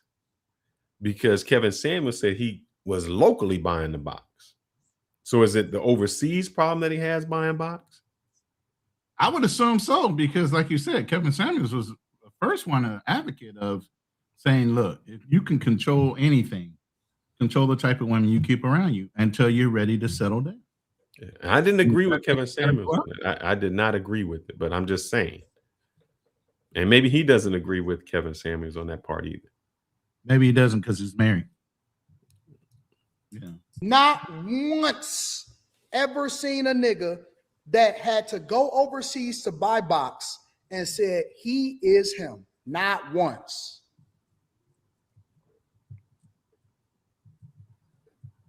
Who the fuck is y'all following? Who are y'all taking advice from? Who are y'all following and who are y'all taking advice from? That's all I'm asking. That's all I'm asking. Because anytime that I take advice from somebody, I have to be able to see the results first, right? If I'm looking for financial advice, I'm looking to a nigga that got results when it comes to his finances. If I'm looking for advice when it comes to relationships and marriage, I want to know, even if the person is no longer in that they were able to sustain it for a long enough time, that I could take that advice. So the question is, if he's looking for advice from finances, he takes it from someone who's financially stable. If he's looking for advice in marriage, he takes it from someone who has marriage stability. Then why would I take his advice on treating hoes? If he's never dealt with hoes, if he's never dealt with those type of women, why would he give advice, or why would I take advice from him if that's something he can't show results on? He can't show results on the hoes that he has, the trick, all that thing. And this is nothing wrong with this. He's been with one woman. That's actually something you should be proud of and look up to and say, man, you didn't have to deal with these hoes. You didn't have to run through these streets. You didn't have to deal with the headache of all the stuff that's out there. That's a good thing. But in the same sense, you don't know about it. You have no idea how it is. So how can we take advice or listen to you? I'm just using his analogy. If he's never dealt with it. Yeah. He has never dealt with it. And even though he's traveled, he's limited in the way he's traveled and where he's gone to. So then why would I take advice from you about what experiences and knowledge I can gain about traveling when you haven't done it so much yourself? You haven't lived in any countries. You don't know the value that I might bring in that culture living there. You don't know what people's health situations are where they might want to live in a warmer climate and take advantage of their American dollars in that climate. You have no idea. Nor do you even think like that to even structure it in a way that, oh, I get it if people are moving because of these reasons. You just threw everybody in a whole big ass building and said, y'all all the same. Let's continue on, brothers. And say, you know what the fuck you talking about, right? Anytime that I'm looking for insight and information, if I'm gonna go and take a cooking lesson, I'm not gonna take it from somebody that don't know how to cook. I'm gonna take it from somebody that clearly is an expert in their field, and that is what I'm going. First of all, and I know you've gone through several of his counseling sessions. Mm-hmm. The brother's never been a financial wizard. He's studied, he's become wealthy, he's become a lot of things. But I do recall you saying during his counselings, he's taught you about finances. He has talked about finances. Right. And we just went over a thing last week. I was talking about IULs with you. And you said that you even sat through a thing with, and you know, pocket watching is a good friend of mine as far as what I think is somebody as a colleague. But he was explaining his advantages on what, or disadvantages of what he was getting from his IUL. But then I sat there and broke down what an IUL is really supposed to do. And it's totally different than his own experience because he doesn't know the policy the ways I do. The policy wasn't loaded right. If things aren't done properly, you might have knowledge about a certain topic, but you might not have the specifics on that exact same topic.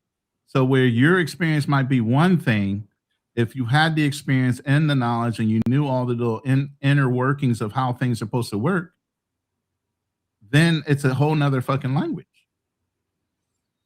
And that's the problem. Everybody has their own perspective based on their lived experience. And whatever exposure they had to those experiences is what they're going to kick back to you. I'm an advocate on telling you, hey, go check somebody's LinkedIn. My LinkedIn's on my YouTube channel. If I'm telling you something and I'm giving you advice, go verify I know what the fuck I'm talking about. Mm-hmm. And yes, people can learn after the fact. But here's what I want to play this one more thing, because I think he is so wrong on this, and I'm gonna comment. I'm gonna let him play it. Let this play.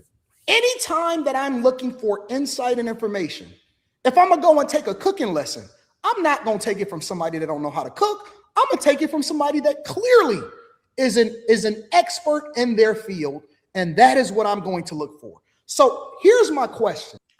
My thing is this. He said, I only want to study to be rich from someone who is rich. I want to take cooking classes from someone who was cooking classes. Sometimes you can take advice from someone who failed. For instance, you can say, look, I've been married 20 years, 30 years, 50 years.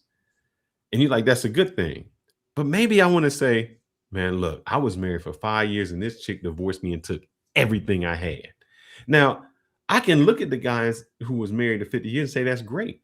But I have to listen to the guy who had a failed marriage to say, how do I protect myself if mine doesn't go that same way?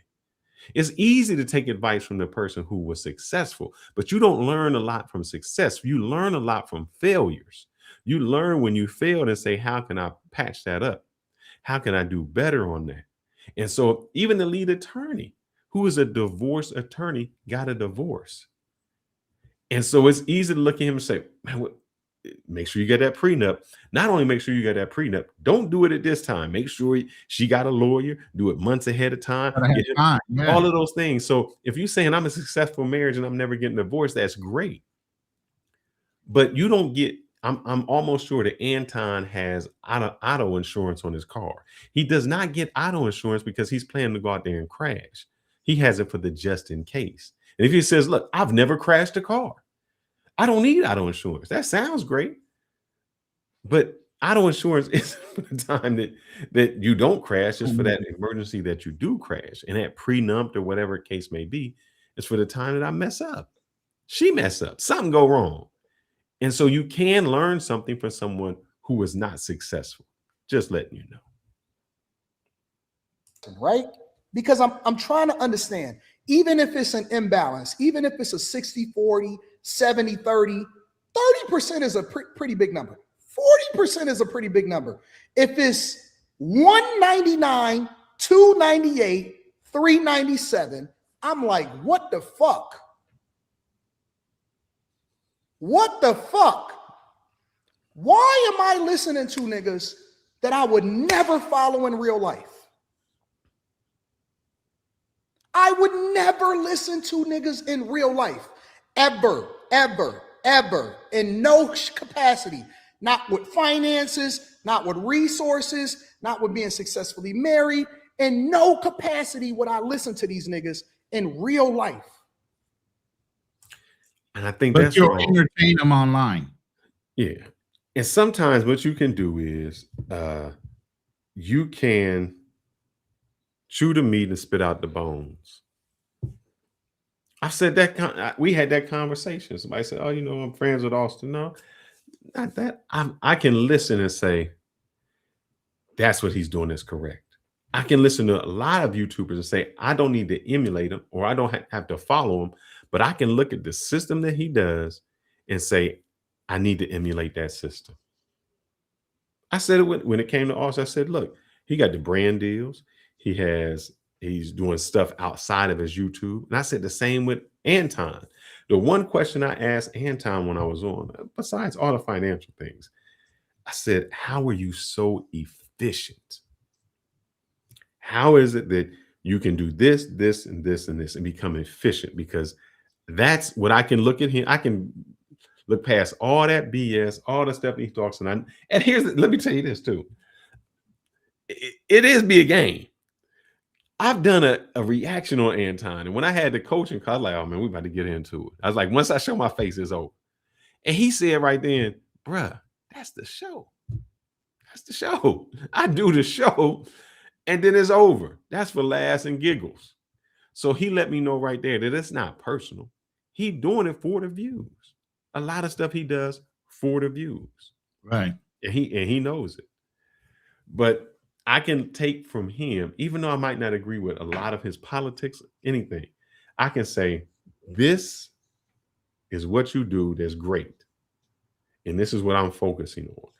And you have a lot of icons that you guys look up to, the Martin Luther Kings, the other people that's famous. I just heard something on some of the other guys that were like racist and all of these crazy things that they did. The MLK sleeping with other women. I don't have to look at him as a whole picture. I can focus on this aspect of what he did well and say, that's what I take from it.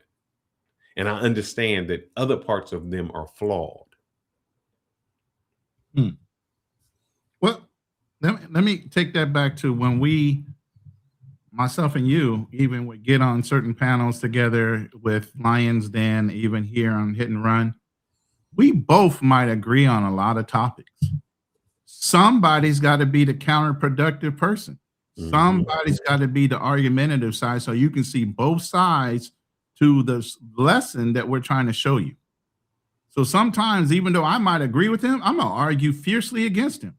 That's the whole point of debate.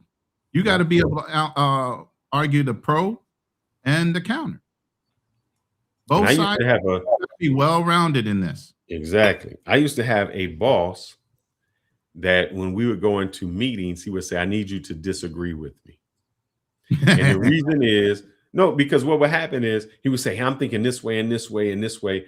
And no one would be objective because they were afraid that if they were objective, he would look at them like, oh, you're doing wrong. Exactly. So he wanted me to be the objective part, because what happens is if you are in a room and everybody's agreeing because people are scared, when that one person steps up to disagree, then it gives the other people the confidence to say what they really feel. And then at that point, he can say, okay, here's the objections. Here's the things that isn't work, because we always think our view or the way you did it to me. You sent me your page and I gave you feedback. And I said, hey, have you thought about this, this, and this? And that's not me.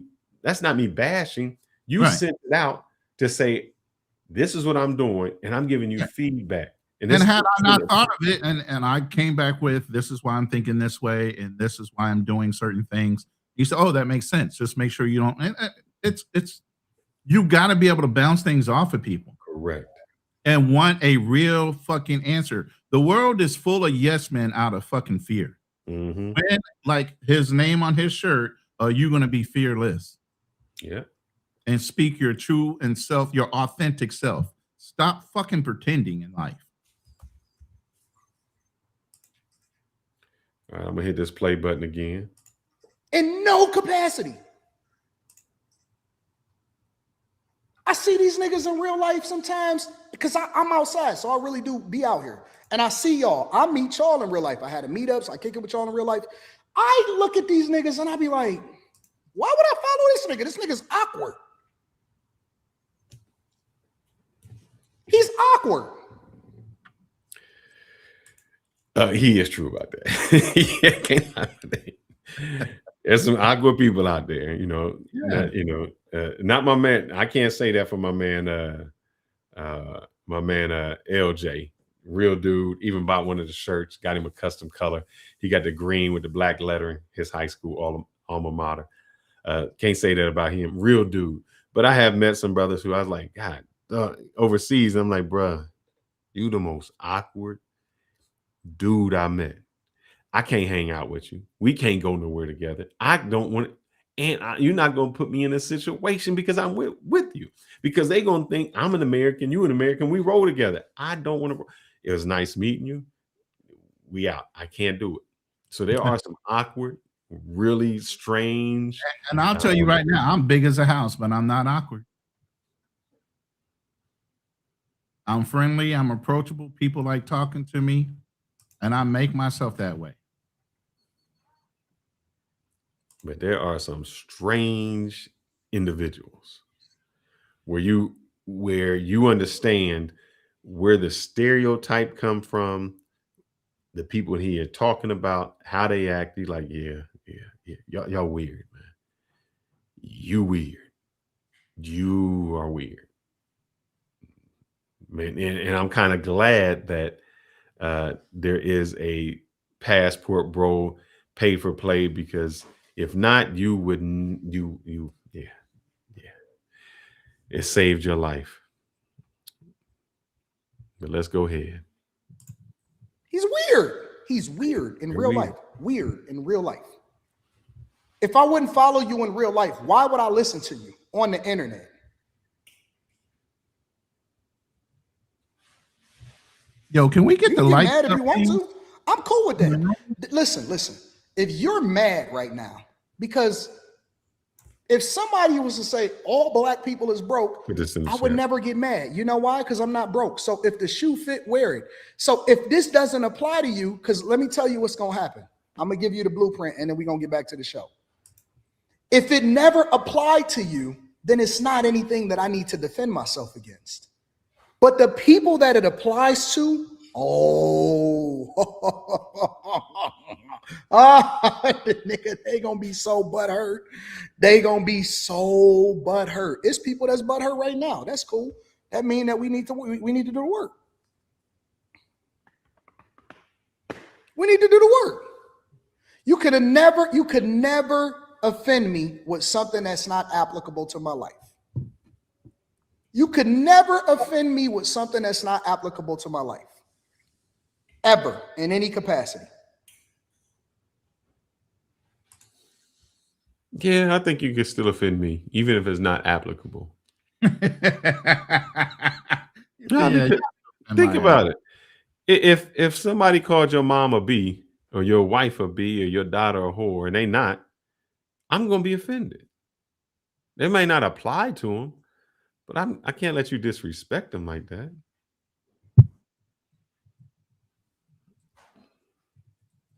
So yeah, I would still be offended. All right. We'll find out who it is. We will find out. Somebody said, who are you talking about? I don't know. I don't know these niggas' names. Promise to God, I have nobody in mind. Zero particular people in mind. I've just seen it. You see it. It's a cultural thing. It's a cultural issue. I have nobody in mind at all.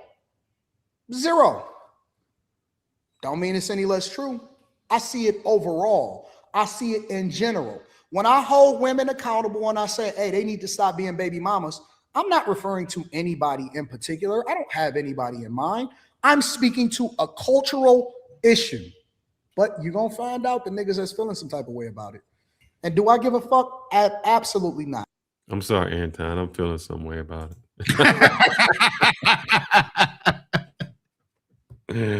Oh, you really? It's all good. It's all good.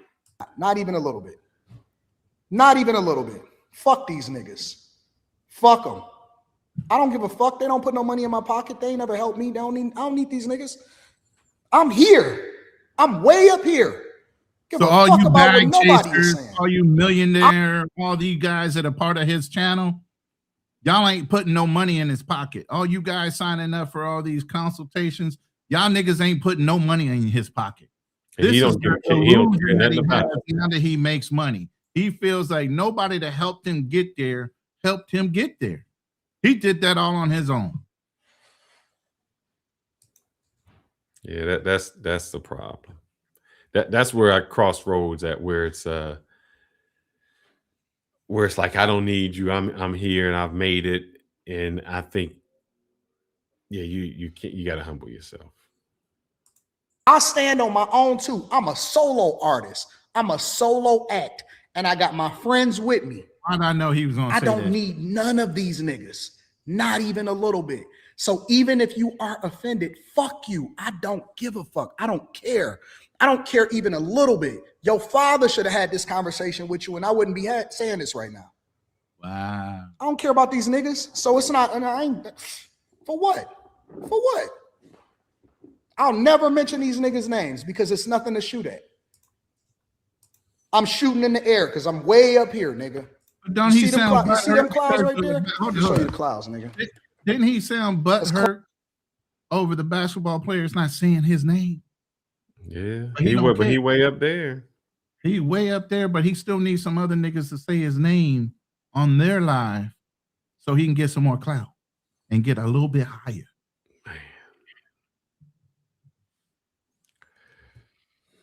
Let's see what he up in the clouds, fella. Yeah, let's see the views. And so he up in the clouds. That's what he said. Here's what my mama used to tell me though. It don't matter how high a bird flies, he has to come down for water sometime. Mm-hmm. And so never get to the point where, you know, you become so, you think you're so much above other people that you can't be humble. And I'm not saying I would love to see him humble. I think he's doing great, but I think you need some type of empathy, not necessarily sympathy, but don't get beside yourself. Right. Shooting in the air because I'm way up here, nigga. You see them clouds? You see them clouds right there? Let me show you the clouds, nigga. That's clouds. That's God talking right there. I don't see these niggas. I'm way in the clouds. Everywhere I stay, I'm all the way up here. Even when I'm back in Detroit, I'm at the top floor, penthouse, nigga. Don't talk to me. Talk to your hoe. Talking to these niggas. I'm at the top of the mountain.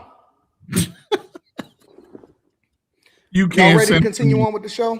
Make sure you guys hit a like for the algorithm, subscribe to the channel, and turn your notifications. I love that shit. You can't censor me. Oh my goodness, my brother. Was that the last of it? Can I take him? Or should we leave him up? I'm going to leave him in the back for right now. Let's see if I can remove that source. I'll remove that source. But that's crazy. Man. Let me tell you, and I don't brag on money or nothing like that, man. Before I even got in the insurance game, I used to sell medical supplies and pharmaceuticals. In the state of California, I worked for all black business, very small business at any rate, barely 20 employees in that whole office. I was brought in as a sales exec moving into VP. Like I told you, I never take a job without having a contract. I'm not an at-will employee type of dude. You're going to give me a fucking contract. I'm going to know the rules of the game before I fucking start playing for your team. Okay? So found out he had a pharmaceutical license, never sold not one pharmaceutical. I'm a specialist in government contracting. Minute I saw that, I said, oh, we're going to do some deals. Tetanus and diphtheria, first deal, over $300,000. I get a 30% commission. Okay. Next deal, same year. The whole state of California flu. I won the deal from the manufacturers who couldn't beat me on the price. $8.5 million on one fucking deal. I get 30% of that. Okay. And my boss all the time was like, oh, we need 30 points on everything. No. The thing about barter and understand negotiation, you can either negotiate the deal up front on the deal, or you can negotiate on the back end from the suppliers of the fucking deal. Even though I was competing against the manufacturers, I still knew the price because in government contracting, they have to post prior year's awards. So I cost average everything that they were doing for their margins when they were making it. And the price they gave me, I knew was ballooned a little bit. So I went just a little bit under the price they gave me. You know why? Because once I won that $8.5 million deal, and it was only a 4-point deal, I turned around and went back to them and said, now I have a fucking $8.5 million deal. I need all of you guys to fucking come back with your best and last price. Whoever has the best and last price, I'll fucking buy the deal from you. You can actually supply the deal. I came back with 15 points on that deal by the time I got done. I fought for my fucking commission off of that deal. You get what I'm saying? Yeah. You say the best deals that people made was on the back end. But the point of me saying all that is, talking to me, you would never know that. Talking to me, you would never know that I had exposure to those type of things. Talking to me, you would never know I consulted with multimillionaires that own corporations. I did deals with multi-billion-dollar companies on a global scale. Talking to me, you would never know any of that shit because I'm fucking humble as hell. I give all that shit up when I started having PTSD. I didn't give a fuck about money. I cared about my health more than I cared about a fucking dime. And that's what I didn't understand, man. Look, when I talked to Anton before, and he was talking about priorities and things, and he's like, I got to work, I got to do this. I said, at some point, man, what about life, man? And it was almost as if he was saying, because we were talking about children. He's like, fuck them kids, man. But almost like their life is not important. What you gonna do with them? It's just a basketball game. It's just this game. And I was like, man, that's a cruel thing for me to see. That, and the reason I say it is there are a lot of people I talk to now. I have the fortune of being able to be like a stay-at-home father, and I could hear people who I work with or whomever, and they say, man, my kids are grown and I miss so much of those years. I missed so much of that time. And it's crazy to be like, man, you feel that you can prioritize your money over those memories. And I think if you have a child and you say to your child, would you rather me have money to go buy you a baseball, or would you rather me just be, throwing back and forth with you? Right. Know that child would always want to have the time over that baseball. That's a fact. I mean, even when I was with my stepson, I had him since he was 8 years old. Pop Warner, all the way through high school and junior college. I was at every one of his games, went to his practices, sponsored his football team. I was the guy that had the fucking advertisement on the football stadium. Even announced, I got an announcer's voice, even announced for both his football and basketball team from junior high through high school. Being present means more than money. I'm sorry to say, you can build a legacy in finances. You can build a legacy and actually being present with your child and instilling your ethics, morals, and everything else in that child. And I can tell you right now, all my kids sound like me. They literally sound, walk, and talk like me. Even my stepson, who doesn't claim me anymore, if you were to talk to him, he would sound exactly like me, and he's not even my blood. That's instilling things that can never be erased. Like he was saying, you were taught these things from the root of your life. Well, if you're not around at the root of your children's life, you're not there to instill the morals. This is why I always circle back around to tell you guys, you have to look at your childhood. Your childhood affects everything about your life. It's the basis of how you grew up and your belief structure. And sometimes you got to go back and rewrite your childhood and fix those little things that hurt you as a child you never fixed, and you try to circumvent by getting in the fucking gym, overworking yourself at work, trying to be successful at sports, but you never fix that little child inside that makes you act the fucking way you act. And until you do the work, you always going to be a fucked up individual. You can hear it in the way Anton talks. Sometimes he lets that little fucking animal out of him, and it tells on himself. He tells on himself every time he opens his mouth where his focus is. You can bring up God all day long, but if there's no morals, no ethics, no empathy, and anything else that comes behind the words that are coming out your fucking mouth, you're a fucking liar. Mm-hmm. I think Big Rami said, I'm a fan of Anton. Yeah. I'm a fan of Anton. I look at his work, and here's the thing. I can be a fan of someone because I can look beyond all the shadow, and I can admire their work ethic. I can look at how it's just like music. There might be an artist that I'm like, man, I don't even listen to that music. But I can look at him and say, man, he's a connoisseur of that music. He knows the notes. It may not be my genre of music, but I can be a fan because I understand the process. Shit, I'm a fan of my damn editor. I'm like, God damn, man, I just gave you something yesterday and you just created a masterpiece. Because I know the work that goes into it. And I can admire somebody for the work that they do.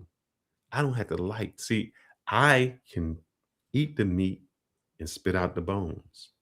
And that's what a lot of people don't do. And especially in the Black community. A lot of deals aren't made in the Black community because you don't like somebody as a person.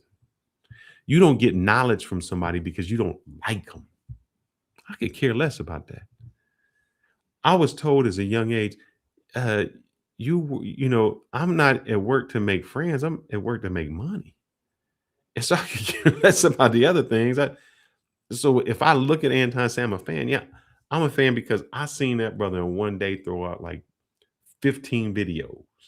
And my question was, how are you fucking doing that, man? Get away with doing that. Yeah. How you busting out these videos? How are you able to do this and cut it up? And I want to know. So I don't let my pride, my ego, I don't let that get in the way of the focus of what I want to do. And you know how I learned that? I learned that at a young age. I'm going to tell you how I learned it. I messed up. I'm with one of my boys. We over these hoes' houses, right? And we with these hoes, and you know, this girl talking, and she said, "Yeah, I was just yesterday. I was with this Bengals player." This when I was in Ohio. She's like, "Yeah, I was with this Bengals player, and we doing this." And I was like, they had a away game. Today's Sunday. You couldn't have been with him Saturday because they leave on Friday. And I'm sitting here with this chick like, you was with him yesterday. Come on, man, you lying. My dude is hitting me. You shut the fuck up, man. You know why he did that? Because I argued with this chick that she was lying. Mm-hmm. And it messed everything up. She's like, you think I'm lying and you leave this?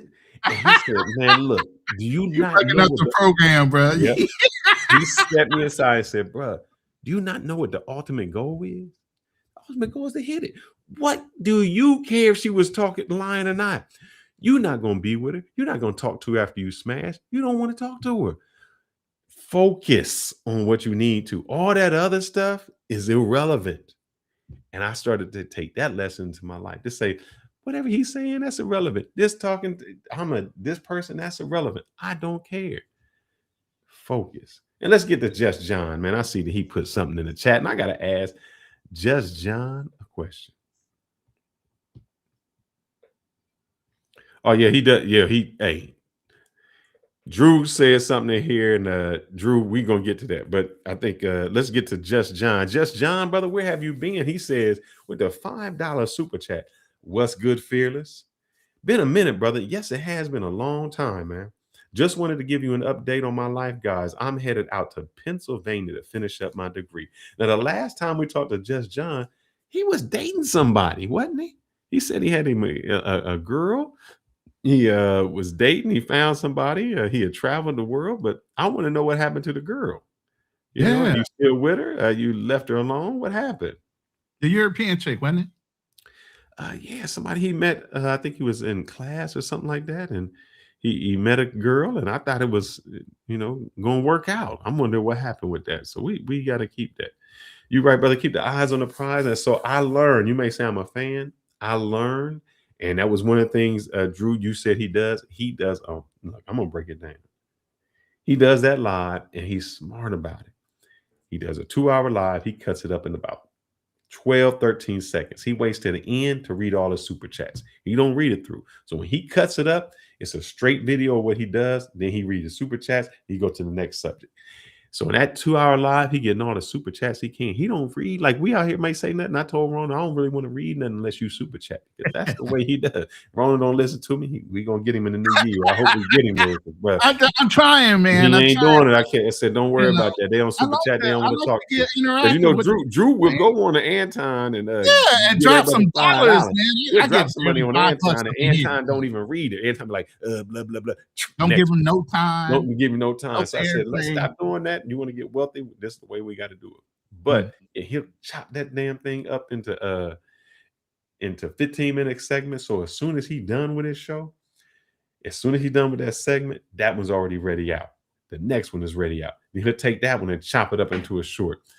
And then he'll do another, he'll go somewhere and you'll see he'll react to it. He'll react to whatever live real time. 10 minutes. He'll like, it ain't even got to be over 10 minutes. I'm just going to react 10 minutes. He might do 5 of those in a row. So he spent 2 hours. Because I was like, man, how are you doing this all day? He's like, all day? Well, then 8 hours. It's like 8 hours. There's no way. And when we added it up, it was like, man, I'm doing 2 hours on this. As I'm on the live, I already chopped it up. I'm doing my rants and my reactions right then and there. Boom. That's just hit the live out. Hit the live out. He was like, I can cut and paste. And he was like, I take my videos like this. And that's his reaction. He'll take the background, throw his reaction on there, slap it, and go out. I said, damn, man, you a machine. And then one day he was throwing out 15 or 20 videos. And I was pocket watching him. I ain't gonna lie. I pocket watched it. I started adding it up. I said, damn, he get 10,000 views on this. 10,000. I said, that's how he making money. All that added up. I said, damn, and that one day, man, that was like about $10,000. And if you do that every day, then you got this on the side. And I wouldn't even count the super chats. I said, yeah, brother, you right. You are right. So I can look at him and say, what you are doing is efficient. And I told Ronan, I said, man, I'm tired of being busy. You're just not being productive. I need to be way more efficient. And Just John, back at it again. Just John says, yeah, boy, I met a girl, but I plan on cutting it up. What? Hold up. He said, I'm planning on cutting it off, bro. I'm not about to do long distance relationship. Got bigger things ahead of me. I will say this, man. You are your most important priority. Facts. You got to take care of you. And sometimes if that's a distraction, if that's something that can't work out, you got to do what's best for you. And it don't matter if you got to cut them off. I mean, if you can remain friends, maybe not cut them off, say, hey, man, I'm just going to be friends with you. I'm going to be good. You can keep the relationship that way. If she's actually a good girl and you finish what you want to do, you haven't created an enemy. You say, hey, just because of the distance, I can't do it. And I don't want to distraction because I have a goal. So that's good, man. I'm glad to see that at least you focus, because a lot of guys, they get hung up and swung up on that, and it doesn't work out. And that's it. So make sure that you are your first priority. As they say, as in the Chris Rock movie, he says, you can always get girls by chasing money, but you can never get money by chasing girls. Facts. That's the next $5 super chat. Is great show as always. I appreciate that. The blue collar bro. Appreciate that, man. Appreciate the $5 super chat and all the super chats we gotten today. We're coming up on an hour and 52 minutes. I know I'm going to open up the panel. I know Fearless is probably going to jump off and end his live. You know that. I done warned Ronan, man. He like to go them 4 hours range. I can't do it no more, man. You got to understand, I'm sitting in the Philippines, and right now, not being efficient. I told y'all about efficiency. 11:28 in the morning, bro. I ain't got nothing better to do. It's a Saturday. Yeah, Saturday morning. Only thing I'm missing is the fucking fight. Is anybody watching that fight? It's coming on 11 o'clock. Yeah. The Anthony Joshua and Jake Paul fight. Anybody watching that? Should be free on Netflix. I don't know why anybody isn't watching it. Has it started yet? Let me know. That's I think the main round is 11. Come on. Yeah, it's already 11 though. It's I got to finish this up, brother. I went and got me some of that tenderism. So okay. That's that dino rib. I got wait. I don't see no red smoke ring on that, brother. Oh, wait, hold on. You and your Texas barbecue over there, you don't know how to get a damn red smoke ring on your man. What? I didn't make this. I went out. Okay. I'm just letting you know. I see it now. Now this was not me. I did not smoke this one. I went out and got it. I said I want to be a dino rib. So I'm gonna finish one off. Yeah, man. If somebody can give me an update on the Jake Paul fight, I would really appreciate it. Other than that, Fearless, you got closing remarks? Because I know you ain't gonna want to stay around for the rest of this. I'm not staying, but I got work to do, a cigar to smoke, and some love to be making. So I'm going to be out. As I always say, brothers, when I'm, ending my show, I have nothing. Hey, here's the thing with Anton, man. You got your opinion. I don't clown your opinion. I know sometimes you do it for views, sometimes you just do it for fun. Sometimes it might be part of your opinion, but what loses credibility is sometimes if you have not walked in those shoes or you have not been there, it's very difficult to give an opinion, especially if you're only getting what we call anecdotal information. Anecdotal is just something you're seeing on the internet and not living the real life. That's just like me. I can read a book on how to drive a car, but until I really get behind the wheel, none of what that book really meant anything to me until I got real practical on-hand knowledge. So a lot of what you say, it is true. And a lot of dudes do it. But that is just based off of those videos. There's a whole majority of guys out there who do not do that and who are living their best lives overseas and doing something exactly opposite of that. What is going on? So, why do I have your Shopify up in my shit? Oh, because I put that in, brother. So, hey, I put the Shopify in. I can't see the actual link. You can't see because I normally just go up to the URL bar, but I can't see it now. Well, I got the shirts. Let me play that for you. Yeah, if you guys see that Shopify link, that is Fearless's Shopify link for his t-shirts. Christmas holidays, maybe we want to treat yourself, be fearless. Yeah, man, be fearless. If you ain't fearless, man, let me see if I can get that for you. Let me see if I can get that download. Show me send me the link for the actual show. Where is that at? For the actual show? What show? Hey, hold on. I guess. Here it is. Copy link. Copy link for invite. All right. For some reason, I was like, let me play this for you. Right when you about to put that, give me a screen share, and I can let these brothers know what. Because she already knows. Hold up, bring it over here. Hold up, give me 1 second. We're gonna bring this up too. We're gonna bring her up wherever she's at. Let me be clear. Let me get her first. Let's go ahead. Oh no, not you, Chunky. Not you. Oh, there we go. Here we go. By the way, the link is now in the chat. If you guys want to click on the link, we can open up the panel here for a little while. I don't know how long I'm going to stay. I really do want to update on the fights, but right now, hold on 1 second. Let me put that up for you, and then I'm going to go to take it back. Put this out. So, She notices the shirt before she notices you. That's right. Because she already knows. Confidence is the first thing a man wears.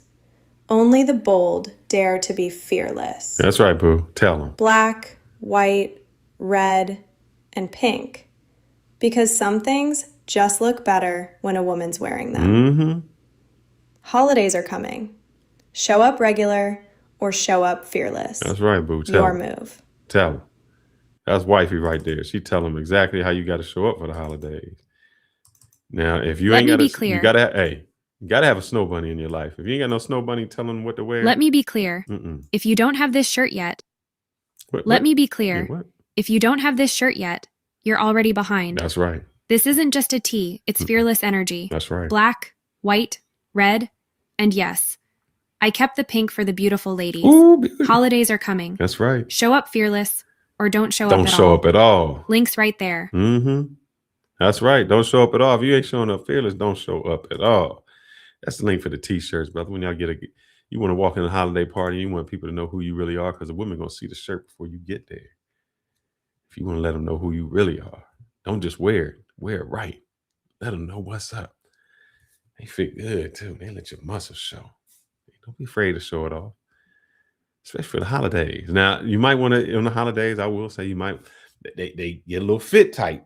So on holidays, you may want to put a sweater on it, because I know how some of y'all like to eat or overeat, go on down, and you're going to look like Santa Claus afterwards. It don't cover up the imperfections if you go overboard. And I plan to go overboard.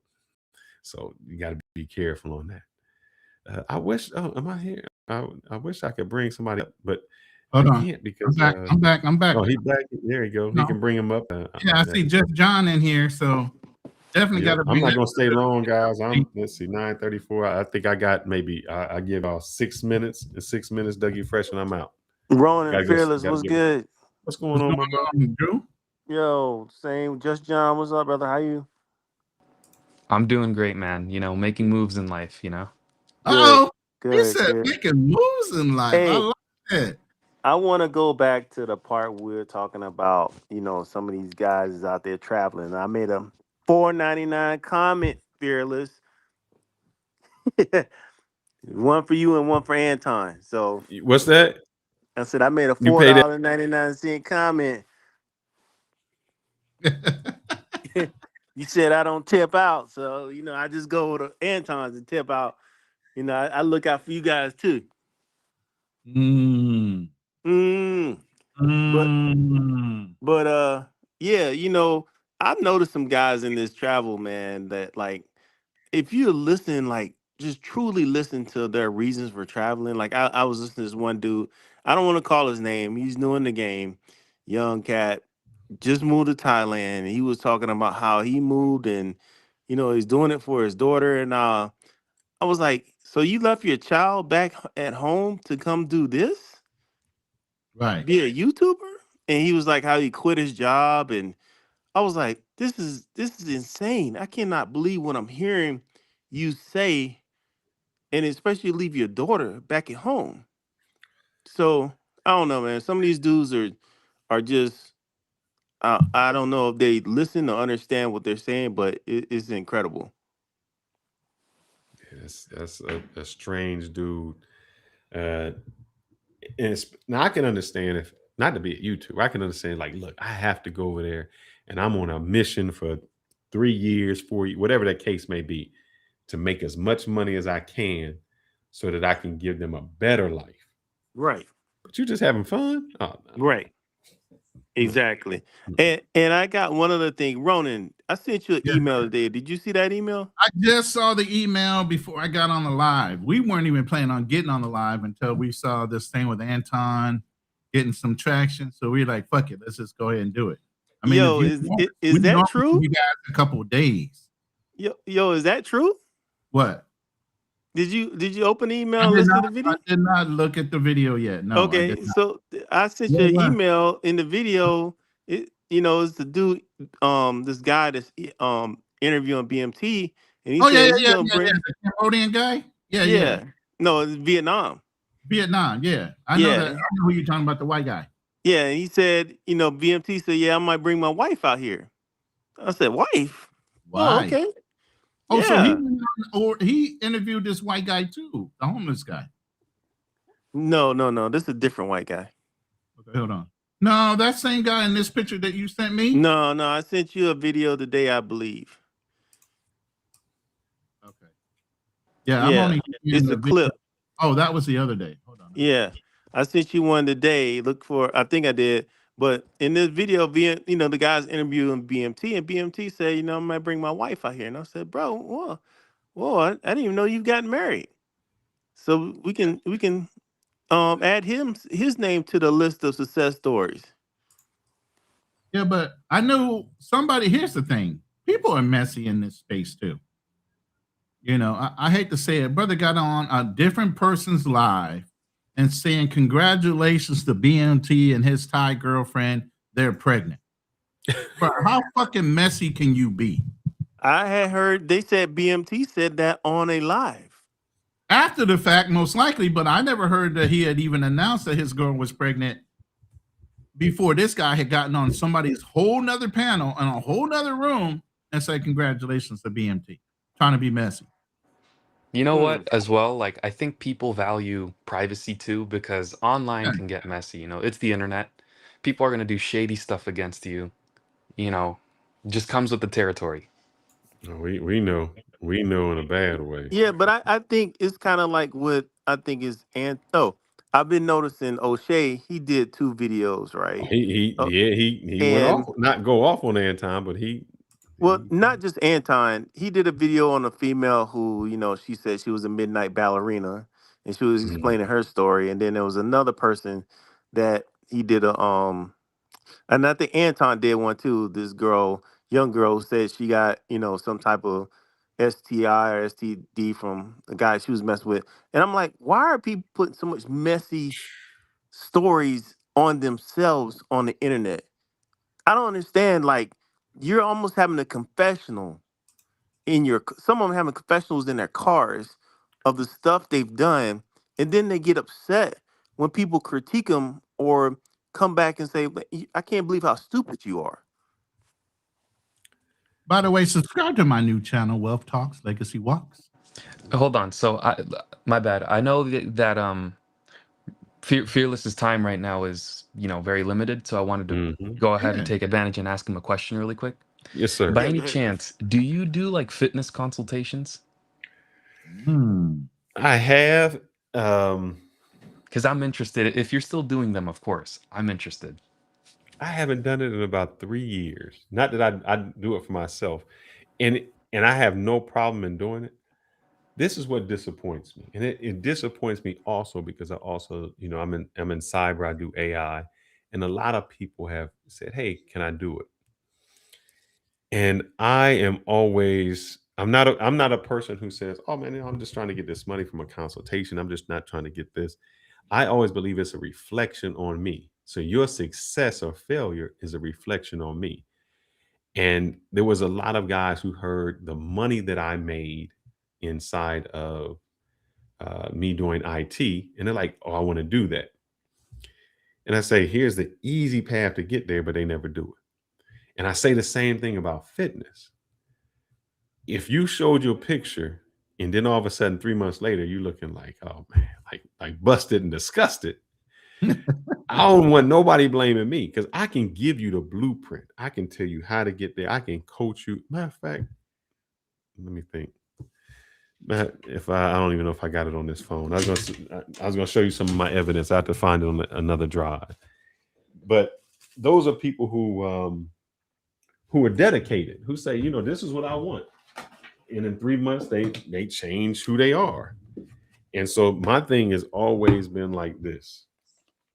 You have to be there and be dedicated. It's not that it's difficult. It just becomes someone who wants to be consistent. And with consistency, you can do whatever.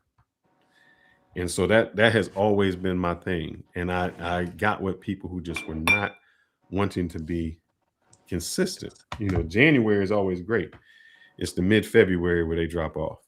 It's like, bro, come on, man. If you do this, by the time the summer comes, oh man, you can be a beast. I just feel like I need like some advice because the problem is I'm one of those guys that it's not necessarily that because I have where I work, there's also a gym. And so like at the end of my shift, I always go and work out and then go home and then, do what I have to do with school or whatever. So the consistency is not the bad part about me. It's just the fact that like, I know you need a certain amount of calories or whatever to gain weight. I just can't reach those macros. And so I feel like if I had like a plan, I feel like I would be able to reach those, And and just to say it is always that. And maybe I can show Ray. I know I got Ray on here. It's always that. And man, not only you, brother, I explained this to a guy I just talked to, a friend of mine that's in DR. He says, "Hey, I want this. I want to make this much money." I said, "Man, that's the worst thing you can say because that gives you no definite line. It's easy to say, I want like you. I want to gain weight, or I want to be this size, or I want to do this thing." With any goal, let's start off with the year. This is where you want to be in a year. Then how are we going to get there? In order to get there in a year, what are we going to do monthly? What are we going to do daily? And that gets you there because then you can adjust to get there. Man, if I show this, I don't want to show this dude because then you're going to think like, man, I was into fitness. I don't want to show somebody and be like, oh man, but this is a dude I trained from Mr. Ohio. Let me see if I can just get some photos of us winning a trophy. Yeah, Drew, I just heard the video, and yeah, he did say, "Bring my wife down." I'm gonna share this. So if you want to, I will give you my email, but just so I always like to show my body of evidence. Thank you, Bright. I really appreciate that, Fearless. Am I sharing? Or maybe I'm not sharing. No, you're not sharing yet. Just John, what's your body type? Are you, big guy or no, skinny guy?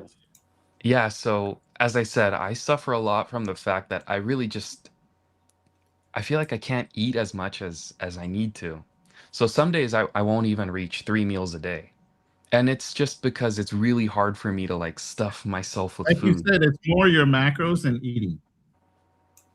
You know, Yeah, that's what's it's really been good hard. to intake, and I was always told you have to eat so many kilograms of protein to body weight to maintain your weight, and then if you're lifting to maximize growth, you have to increase above what your body weight is to gain muscle mass.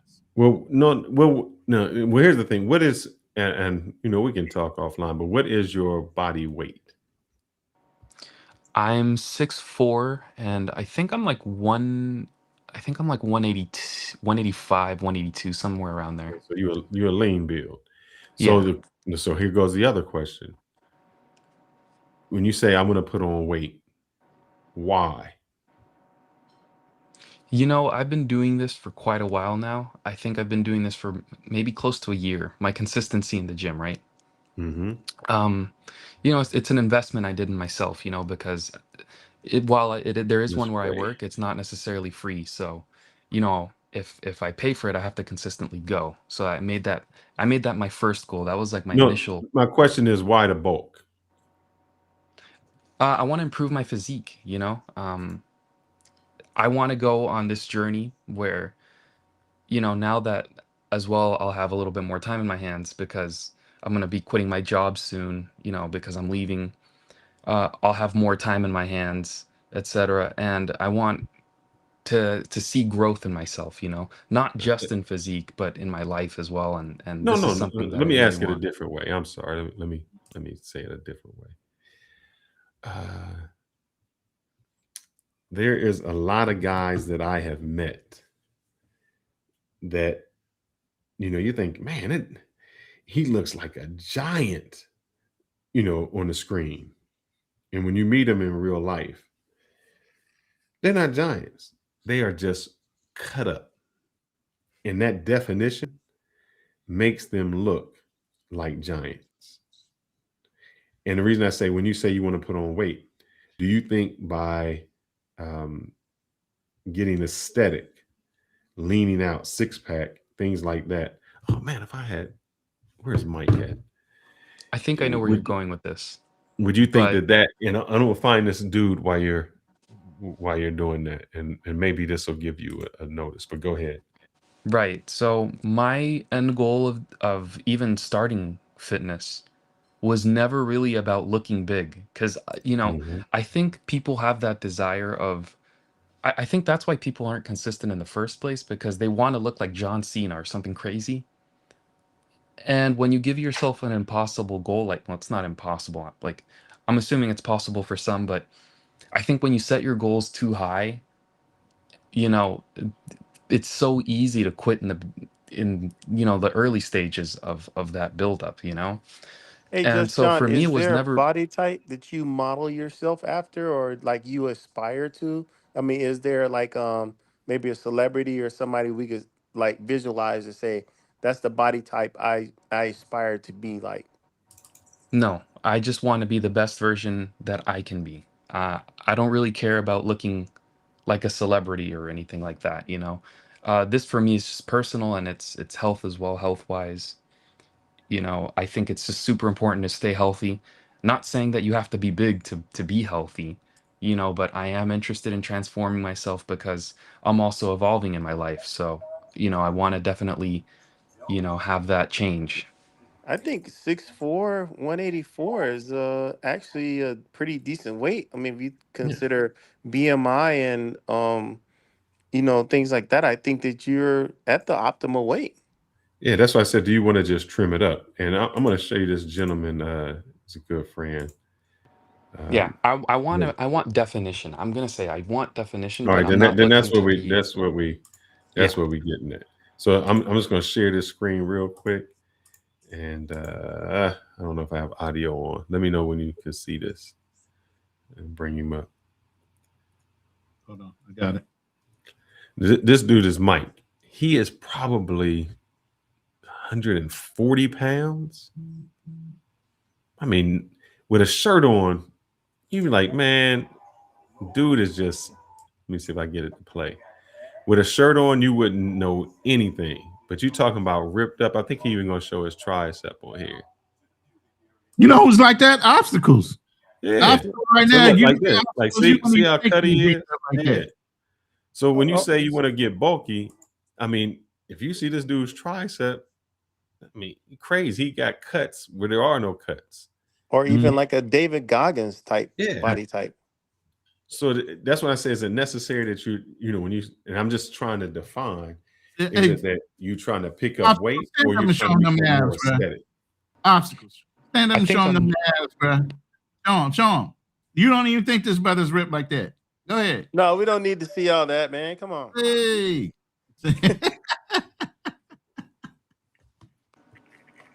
Nah, I'm not Pull up worried your about shirt, looking Obstacles. Pull up all your bulky. shirt. I just want to be somewhat yeah, I think I want somewhat to be cut in a sense, like Then it's have more some aesthetic. definition. Yeah, just more aesthetic. Because you actually, and this is the weird thing, you actually look bigger when you're cut. Yeah. When I'm more cut. Yeah. Even with me. Let me see if, man, I just took this out. I don't need size. I need trimming. And Fearless will tell you, my shoulders is wide as fuck. I'm not small. I just need to cut. And I need to lose a lot of midsection weight. I'm sorry. I'm huge. Man, you guys seen Chocolate Man lately since he went that carnivore diet? Yeah, he went on carnivore diet and lost a lot of weight. And I'm looking at different things like that, but I got kettlebells in the house, man. I'm doing my thing. Hey man, So I'm even glad me, you're having I fun in can't- I don't wanna retirement, bulk Ronan. anymore. So if you're looking for health, I don't think that the bulking, you don't need to do that.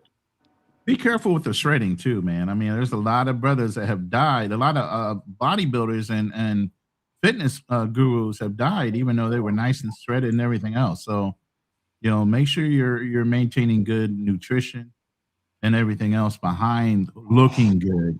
A lot of guys train 24/7. They don't know how to let their bodies rest. They're overusing the chemical stimulants. A lot of bodybuilders die every year that you would think are super healthy. Yeah, I'm gonna show. Can I share this? I'm gonna show you 3 videos real quick. Then I'm gonna jump off of here because I gotta go. All right. So Just John, whenever you share this. All right, Just John. Even though on this, I think this is, I always do it on my birthday. So this is like 405. So this is a bench that I was doing back then. So even though I'm probably stronger at that time, I'm probably stronger there. But as in, and I'm probably weaker here. Ask me what I was gonna do on vacation. But you know which one I like better? I'm weaker in this. I'm not as strong. I probably in this couldn't hit 405 like that. Just because I lost my body weight. Even in this one, I'm probably weaker, but my delts, my shoulders, entirely different. So my question is, that's why I asked, do you want to be? A lot of guys are doing, bodybuilders do a lot of muscle isolation in order to grow. It's not about weight and everything else. So you want to look good or you want to just be good? I want to be good. I'm not looking to be, this crazy guy that's lifting 400 pounds. Respectfully, of course, because I know some people, their goal is to lift as strong as possible. I just want to have some sort of aesthetic. That's all. I think people are too worried about this Hollywood look, and I'm not about Don't worry about that, trying to throw on all this weight. Then it's a whole different prospect you got to look at. Isolations. Yeah, we got to get the Yeah, body I don't know fat how many people in my life that I've seen that are trying to, measure up to these looks. And if there's no purpose behind it, like for example, you Fearless, you were in football, I think so, right? So Correct. That's the only time and then I found out that, and here's what happens to anyone. I was ego lifting. I was lifting because I seen some dude, he gonna throw on he throwing on 315. Well, brother, I'm gonna throw on another plate. We're going to 405, and he can throw on 405. I'm gonna throw on 425. We're gonna keep going. And I ain't never gonna use it. After the sports, you're not using that, because then it becomes, I would rather look good than the weights because I'm not competing with nobody. I'm not doing. But you're injuring yourself at the same time as trying to do all that. Yeah, you will injure yourself. And I've had those, and that sidelines you for a while. The objective, since you're not playing these sports, is your health. You want to be able. What I tell people is, you want to look good in the bedroom naked and on the beach with your shirt off. Agreed. Agreed. If you can do those two things, then nothing else matters. So I'm gonna put my email in here. I'm gonna disappear. I'm gonna get me. Let Obstacles say what he needs to say. Maybe he can challenge you. Maybe he got some things that you said against Anton. He got some words for you. I see that background though, bruh. I see what you're doing back there. Where you at today? I'm gonna say what Kanye said to Piers Morgan. You see the views. But, hey man, that's a beautiful view, Obstacles. Yeah, shout out to you, Jess. Shout outs to Fearless and Ronan. Yeah. No, so I'm somewhere in eastern Thailand. It's on a lake, like a national park lake. Okay. And they basically got like a whole luxury container out here, like just on the water. And so it's just isolated, nothing but water, nobody's near. Sounds peaceful. That's it. Yeah, it's super peaceful. They still got internet, so shout outs to Starlink. Hey, shout out to freaking Thailand. Still being America, able, Philippines, bro, it's hit or miss. Yeah. It's a little bit hit or miss, especially on the islands, right? But I was able to, clock into y'all stream. Man, I would just say, man, I don't like policing what dudes do. Like, whether you go here to do this and that, that's your business. As I said, everybody does it. Not even just white men. Indians are out here deep. So, I mean, people just go where they want to go, and they're going to go where, they're treated the best for whatever they're looking for. So I'm open to that. I think maybe the only thing I would say where it makes sense is just if you're going to be complaining about opportunities, then I think there's a lot of opportunities in America. Shout outs to the American Empire. It's why I could live like a king in Thailand or anywhere else in the world for that matter. So that's valid. But I just think we get into that, and then dudes, it starts to get a little bit toxic where we clock in policing each other. And I think it's, a load of nonsense because you really don't know what a guy is actually looking for when he goes overseas. And as long as that country says he's allowed to go there, then it's okay. I ain't got nothing to say. I hope he finds what he's looking for if he couldn't find it anywhere else. Do you feel misguided as an American because you decided to go somewhere else instead of staying in America? No. I remember some guy just yelled at me because I was saying something positive about America, but I'm not living there now. So he's like, who am I to talk? I'm like, what? I almost died for my country. Like, you're able to go somewhere else and live there. But some people really have it made up in their mind. Like, you can't say nothing. You're a loser. I heard that well before the internet. Women used to always say that. You can't get these girls in America, though. Like, that's always been a thing people have said to other people to shame, insult, guilt, and the need to be right. Shout outs to Kevin Samuels. So, I think it was a good conversation and it needed to be had because, of course, passport bros are just people just overseas get a bad rap. Period. Yes. While people can go down to Jamaica and get their groove back. So I just think I'll leave men alone because net anybody else can do what they want to do when they go overseas. So let men be free. Period. I agree. Obstacles. I am out of here, brother. Yeah. I'm gonna watch the fight. Though. The second look was fly though. yeah, yo, you was looking like David Goggins in that one. Yeah, actually more built than David. Yeah. And I've gone through it where I wanted to bulk up. I go into bulks, I go into that, and now I'm just at the age where I can't bulk no more. Just trim down, bro. Yeah. But don't even, because I'm already in the problems. It's not there. I think I went at the beginning, or when did we talk? I got it on my scale. I think I was at 275, and now I'm down like the 210. Nice. So I don't want to break the 200 part, but I'm in the go back that low. Yeah, I'm gonna go there. When you be bulking, you be eating all the eggs and you be stinking up the joint, right? You be eating all the boiled chicken. It does, and the problem is, I got very big legs, and I blame a girl for this, man. I can tell you her name. I'm gonna say it. First name is Nancy. She's the problem. When I was in the 9th grade, she was a cheerleader, and I remember she was talking about this guy. And she's like, "Oh, he got a butt, and you see his legs." And at the time, we only talked about like your arms, your chest. This is, all of that. And I was like, legs. She's like, "Oh, he got a nice butt." I liked it. I'm like, butt? Dudes don't supposed to have butts, the glutes or something. Yeah. Man, when she said that, brother, I was in there squatting. I was like, let me get these squats. And so the problem is my legs, grow really good. Not one it big became leg. difficult to get in the pants. Like I couldn't. I would always have to buy the big waist pants. I had to buy the big husky pants. Yeah. I had to do that. Yeah. I used to ride dirt bikes up and down hills. You would think Kansas didn't have hills, but Kansas had motherfucking hills. So you riding a bike that don't have no gears on it, you standing up pumping for a whole summer while you trying to have fun. You pumping that goddamn bike, man. I got off that bike by the end of summer, man. My legs were fucking huge. On point. So that was me. So I feel much better, a lot trimmer. My clothes fit better. I don't have to worry about the pants like that. And I just think, it's healthier. There comes a time when, when you're always like, oh man, I want to be bigger. I want to do that.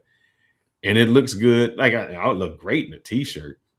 And when I was taking that shirt off, it's like, you kind of got the not so good look. And then it was the bouncing back. It just became harder on my body as you get older.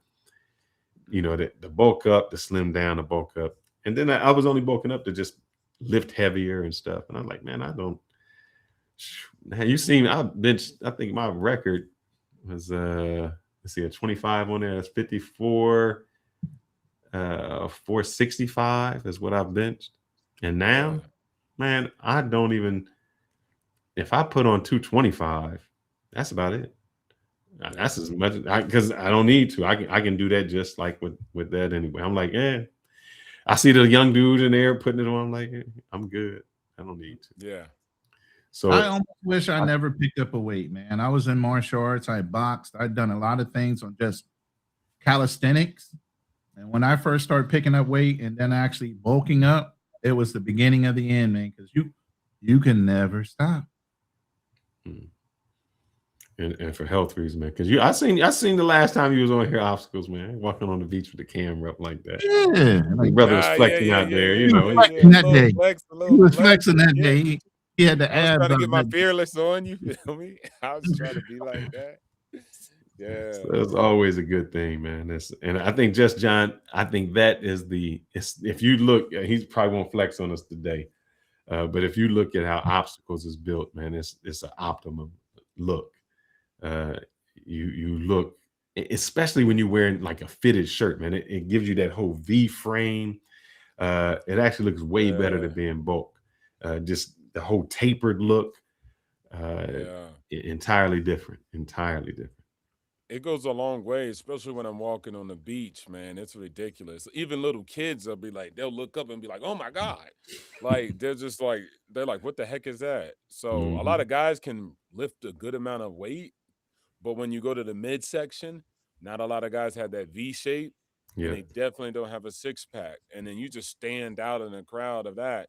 And it's just good for you. It's not even about just like external validation. My core is very good for you. That's my end goal. I want it for myself because, as I said, I'm going through this transformation phase in my life. Not just I'm not trying to achieve this just in fitness. It's also in my life, and I'm trying to challenge myself to do hard things. And I'm not sure if I told you guys this, but the reason why I'm doing a math major is because I want to challenge myself to do hard things. And, this is something that I really want to do. And, it's just another phase of improvement in my life. So, yeah. But don't look at it like a phase. Look at it like, this is an accomplishment and, and go with that. And that is one thing I will say. Let me see if I can find this. I did a thumbnail on it. Doing hard things in your life really changes you. At least in my opinion, this is what I've gone through. So at least so far. I'm not laughing at you, just John. I'm laughing because there's a lot of people, and I'll share this real quick. Does that say my name? Oh man, share this with me. I'm laughing because I did this thumbnail on Anton because just because you have one part of your life together, don't mean Yeah, I remember when old boy was doing that. He was working with the other guy that lost a lot of weight. I forgot his name.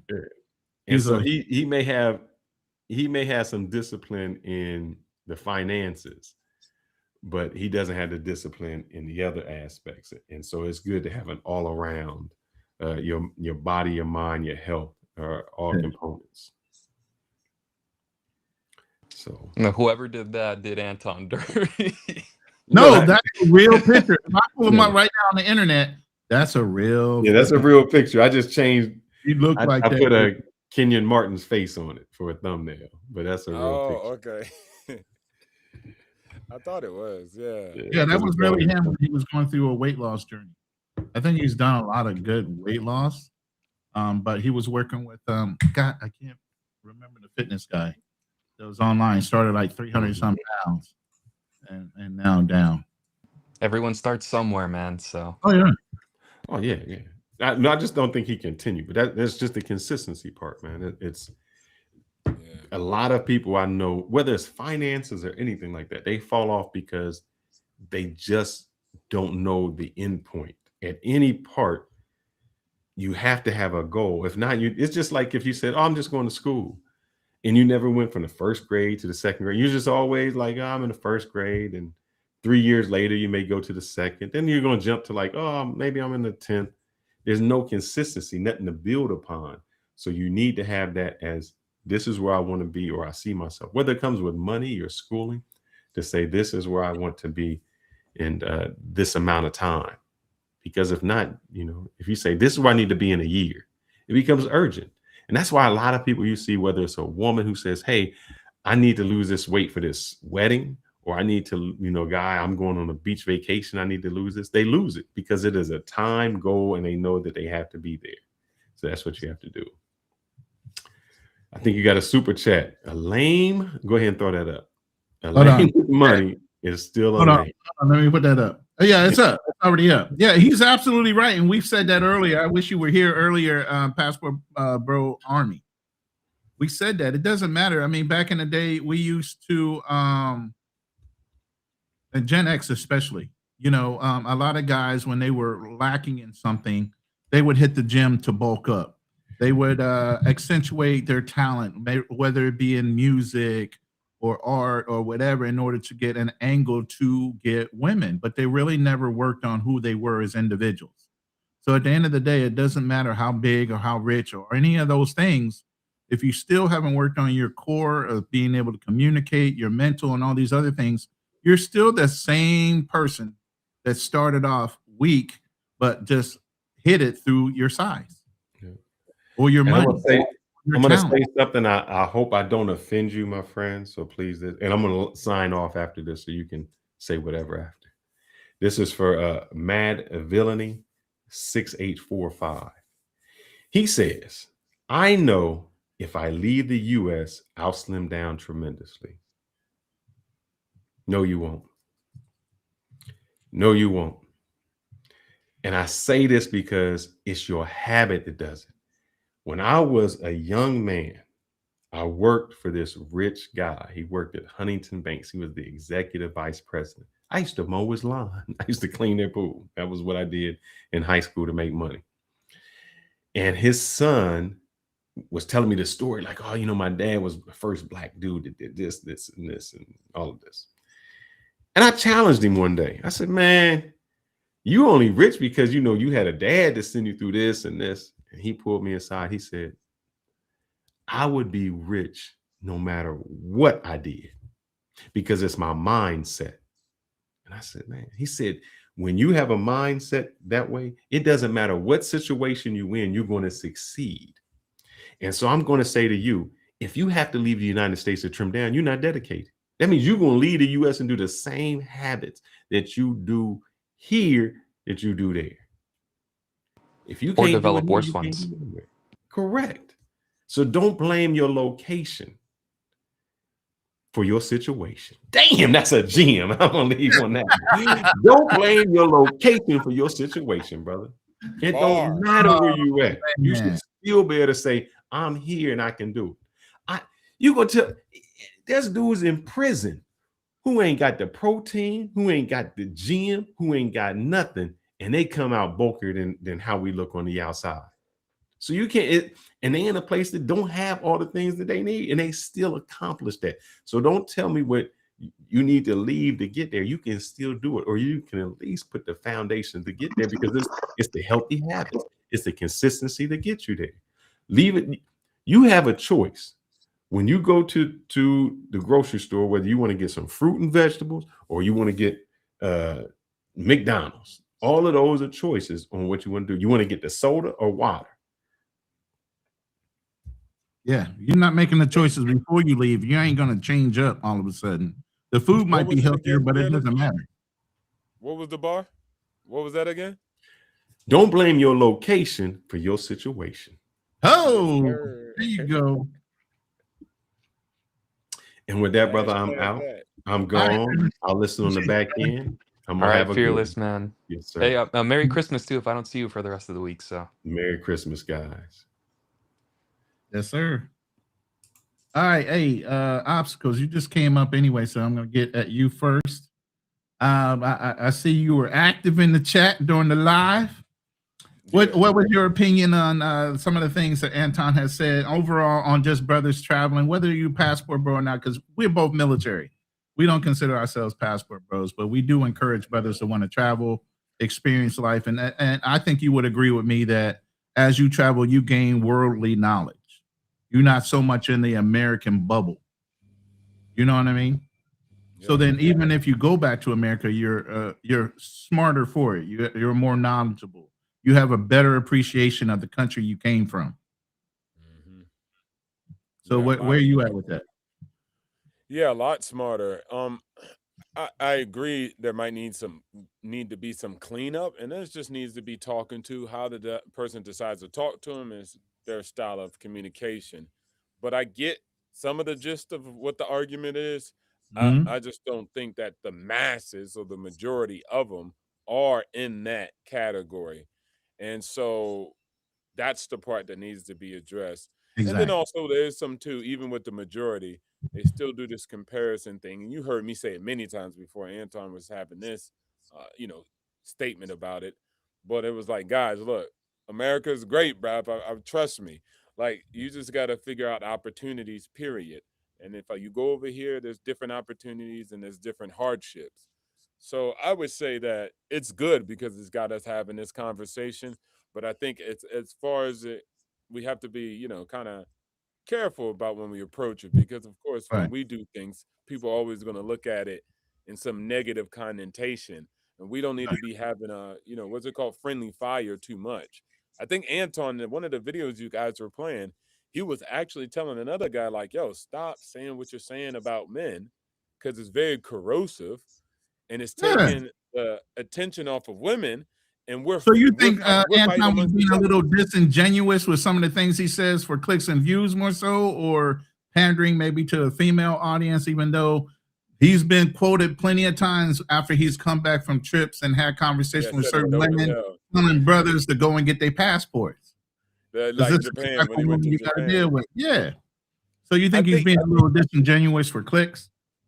No, I think it's probably, he puts out a lot of content. Like if you look at all his stuff, he's constantly talking. And I think that was a moment where he was just going in on some specific, nuance about like the group and what people say. Because remember, he was talking about y'all taking drugs, y'all messing with men, y'all guys are crazy. So he was all over the place. He wasn't talking about passport bros in that instance. And at that point, I'm like, where the hell do you hear stories like that if you're not hearing them from other females? Because that's a hate, like something a female would say to shame brothers for traveling, whether they passport bros or white men or whatever. That's a female type of insult or shaming tactic and verse that's actually being used. Dudes ain't saying that to other dudes. But in that instance, he was just talking about like dudes in general, not passport bros. Right. But see, that's what I was saying. He was all over the place with it because he was just going in on probably something that he wanted to address, and there was some, what's it called, friendly fire, and there was some Yeah. misdirections, and so that's why I was like, nah, I don't think it's like, what is it, him appeasing to the females or anything, because he really come at them when they on his channel. But net, he just he talks about a lot of stuff, and he was going in on that, and then that's where that came from. But if you probably walked it back and was like, remember you went to Japan, bro? What was you saying? He'd be like, yeah, okay, and then he'll clarify himself. Hey, so real quick, I'm about to go, but I just wanted to say one thing real quick. I think out of the whole context of what Anton was talking about, there's one piece of context that I think he missed, which is what defines a loser. Because I couldn't tell if all he meant was you can't get women and that makes you a loser. Or are we talking about losers in general in life, etc., who resort to going down there because of cost of living issues or they just can't afford it? I didn't get that piece of context from him. So honestly, I don't even know what to say. Yeah. Like I said, I think he flops too much. And then he sends out mixed messages at points in times. And I think he knows exactly what he's doing, just like he was kind of like goading the basketball players to say his name indirectly when he was doing that reaction video. You know, some things I think he does for clout. And like Fearless said, you know, he brought up a fact that of him saying something derogatory about his reaction to an Anton show.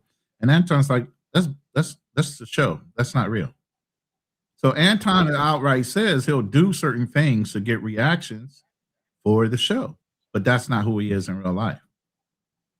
So how do you separate the two sometimes when he's online making these outlandish conversations and topics, but really in real life he'll retract everything he says? Like, that's really not me.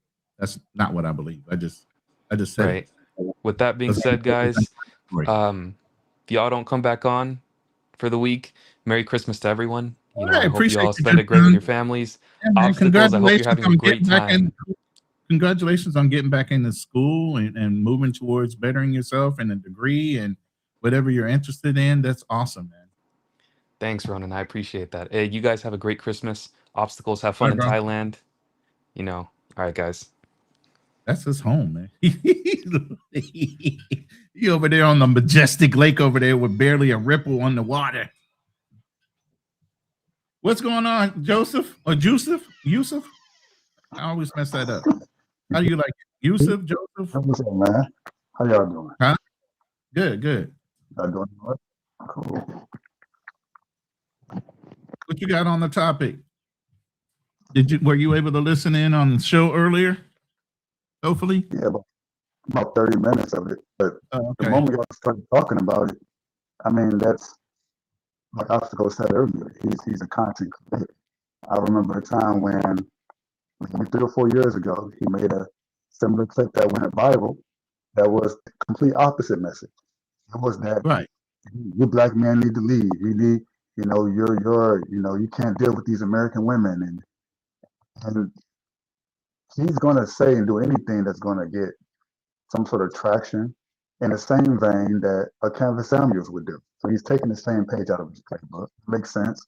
Charlamagne the God just got paid what, $200 million to basically gossip, right? People give him a lot of shit about it. You're a chatty patty and all this other stuff, but it's working because it's paying him to do it. And the same thing in the same vein as paying Anton to do. He's a very intelligent man. He's very well spoken. He knows how to string words together, make himself very intelligent. And he has the wealth behind him. He has this image of himself, a successful black man with a family, and so he's playing into that. He's leaning into it. He's going to talk about whatever the flavor of the topic is for the day. I was not even a month, for the day, for the hour, something, whatever's going to get there. For example, what's happening right now? He's getting you guys to talk about it. So even though you might be say, well, you know, if he's getting you to talk about it and dedicate an entire show around this single one thing he said, he probably won't even remember come tomorrow morning because he's going to be on to the next topic. It could be the opposite of his message. Flip the script. Then he succeeded. He did his job. He won. So in my opinion, he's very brilliant in that way. I don't believe that what he's saying. I don't believe that that's what he actually believes. Because I know what he said before, but I don't know if that's what he said before is what he believes. Who knows? It doesn't matter. He's a content creator. He's entertaining. His purpose, job done. So kudos to him, man. You started to fade out towards the end of that, but I did have a question for you. Like, I mean, I'm familiar with Anton Daniels myself, but like, can you? I mean, how do you respect a guy that just doesn't seem to be consistent, though? So what he does, that's a good question. For what the line of work that he does, he doesn't have to be. Because at some point, even your beliefs, for what he's trying to do, he's trying to get money and attention, people to his Patreon, so it's a funnel system. I understand the business aspect of it. But even in the business aspect, Joseph, shouldn't you have some core beliefs and core values that you're trying to relate to your specific audience that you're dealing with?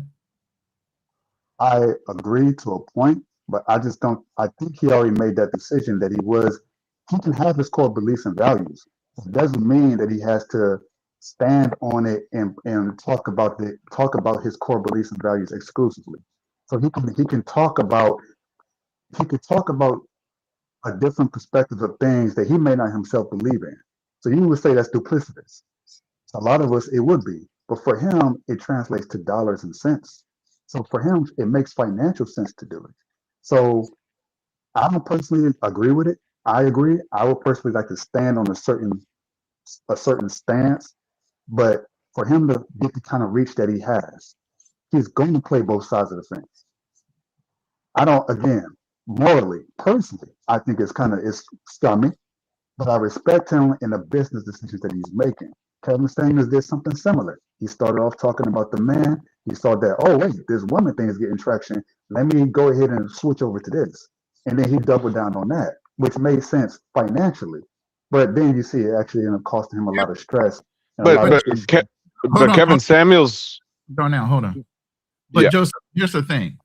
Kevin Samuels didn't go after women. Women decided to want to come in his room because you know how our women are. They want to be nosy and walk in the room and want to start challenging people when they're saying certain things in a brass way.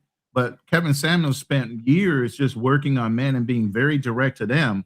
Why should he have to stop being direct just because a woman walks in a room and she takes it a certain way? And sometimes women are attracted to men that are very direct to them instead of you being a pansy or a simp and giving them the yes answer all the time and kind of catering to them. The fact that he was talking that way is the thing that attracted them in the room. That's ironic. I agree. I actually agree with that. I agree with that. And I gotta say this, Kevin Samuels, in my opinion, he was actually very consistent. I mean, I understand what you were saying, that he switched up from going hard on men, and then it appeared he was going hard on women, but his message was still the same. He never changed. He really never changed. And he, as far as telling men, hey, you got to be a high value man. If you stink, you need to wash your ass. He never stopped saying that, up until his death. He still continued to be hard on men. It was just, you are correct that, getting hard on women, that was popular, that did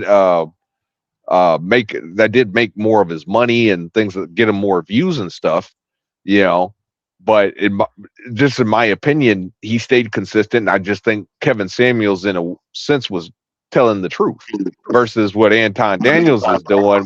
One minute you're on one issue and then the next you're switching up. At that point you become a waffler. I would concede that. I agree with that. I wouldn't slightly agree with that. I mean, at the end of the day, I think there's just some things we disagree with, but overall, I think he still has his core message. Things have changed in his messaging, but the same things were made about Kevin Samuels when he had the one-on-one with Nicki Minaj. People were like, "Oh, you ain't the true Kevin Samuels. You ain't keep it real." Like, Yep. there's True. going to be some differences and nuances as he enters into the mainstream. Kevin Samuels started really rocking with Fresh and Fit. He didn't dislike him or hate him, but he just understood the way he was going. He couldn't move through the same window with some people that he had in his past before. So he had to change up how he was doing it. It's just a different lane. You still up in the basement expecting somebody else to move that's getting Right. accepted in the ivory tower. He's going to translate the message, pimping. He's just going to do it different, and there's going to be some nuances. If you disagree with it, okay, cool. But why don't you just build yourself up and keep it G and go into the ivory tower? But as far as what he's doing, as far as his playbook, I think it's allowable. His core message is get your money up, become better, and he still drops the hammer on men across the board. That's cool. Now, when it comes to this relationship, there's some nuances there, but to be quite honest, I don't even care for that. I'm really focused on men actually going out and cultivating themselves some resources and power instead of arguing on the damn internet all the day about these broads. Like, that joint is ridiculous.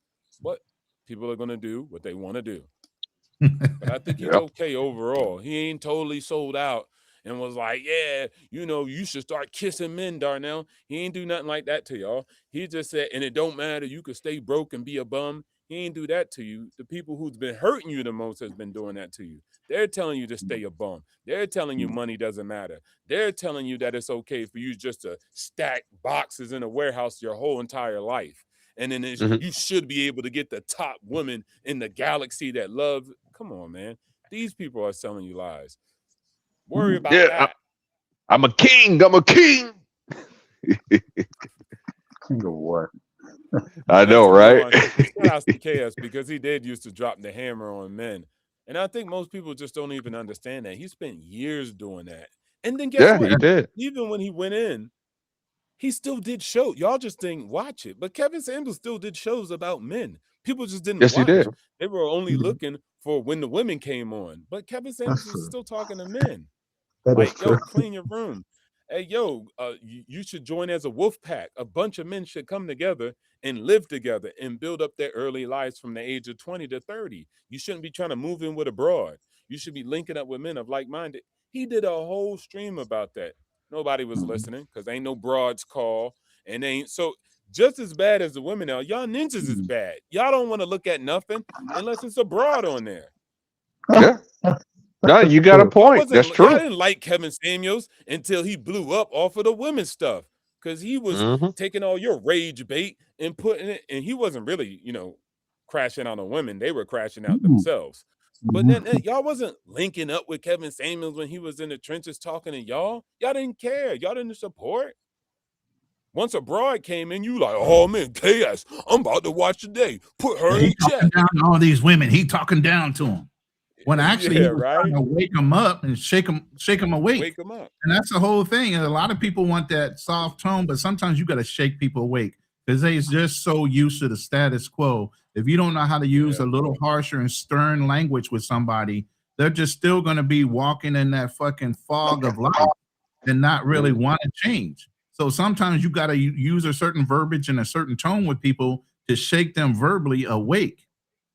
Yeah, kind of like a drill sergeant. Yeah. That's how I got in shape. I got in shape that way because my friend, he looked at me eating rabbit food. I was skinny as a twig. And these guys, like, he's same height as me, similar appearance. And he came to my house one day and just looked at me. He said, man, what the hell you eating? I'm eating this little salad. He's eating this big meal. He just laughed at me.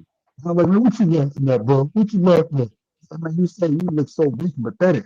But all the people prior to me always tell me a lot of my face, you look good. Oh, you look great. And I'm like, really? So feeding into my delusion. It wasn't until I had one actual friend who told me, look, man, you like shit, bro. You better get to the gym. I was mad at first. Oh, I was salty. Man, who you telling me? I think. And I was like, man, you know what? Can you get me in shape? The next thing you know, for the next year, out there pounding tires, lifting up tire tracks, doing dips for the first time and all that.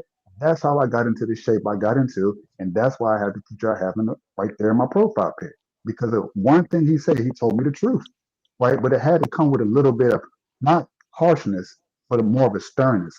Like the gentleman right there in the bottom left said, bottom right, he said almost like a drill sergeant, right? You just kind of have to have to kind of push someone a little bit, and it can't always be soft tone. It can't always be, oh, well, you should probably do this, or you look great, or these soft lies people tell themselves, and that people allow other people to tell them instead of telling them the truth, which sometimes is going to sting, and a lot of times it's going to feel like, ooh, like ripping off a band-aid. But you got to take the band-aid off in order for the scab to heal. Because if you keep the band-aid on, it's going to get infected. So eventually it has to come off, the mask has to come off and fall down for you to become a better version of yourself as a man or as a woman. So that's my story on that. But even to say that, listen, men respond differently to that type of tone than women.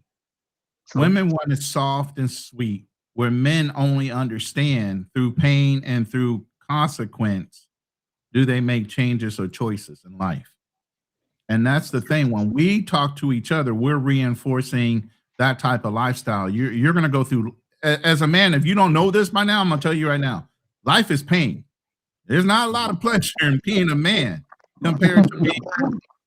Life is a lot of pain. You're going to struggle. You're going to have to rebuild yourself multiple times in your lifetime. I call myself living 10 lifetimes. I'm 58, already. I've lived 10 lifetimes. I have to restructure my life multiple times in order to continue to improve. You should always be changing. You should already be growing knowledge-wise, physically-wise, and experience-wise in life. The biggest phrase in the world is if you don't learn from your life lessons, you're doomed to repeat them. And growth is painful. So you should always be changing, where women want it soft and sweet, but yet and still they have been inbred and taught to be masculine and boss bitches. So Kevin already figured out you can't be soft and sweet. Used to be able to tell your little girl, if you were a father, I'm disappointed in you, and the woman would be so fucking upset and heartbroken over her father saying, I'm disappointed. Women don't give a fuck about your disappointment.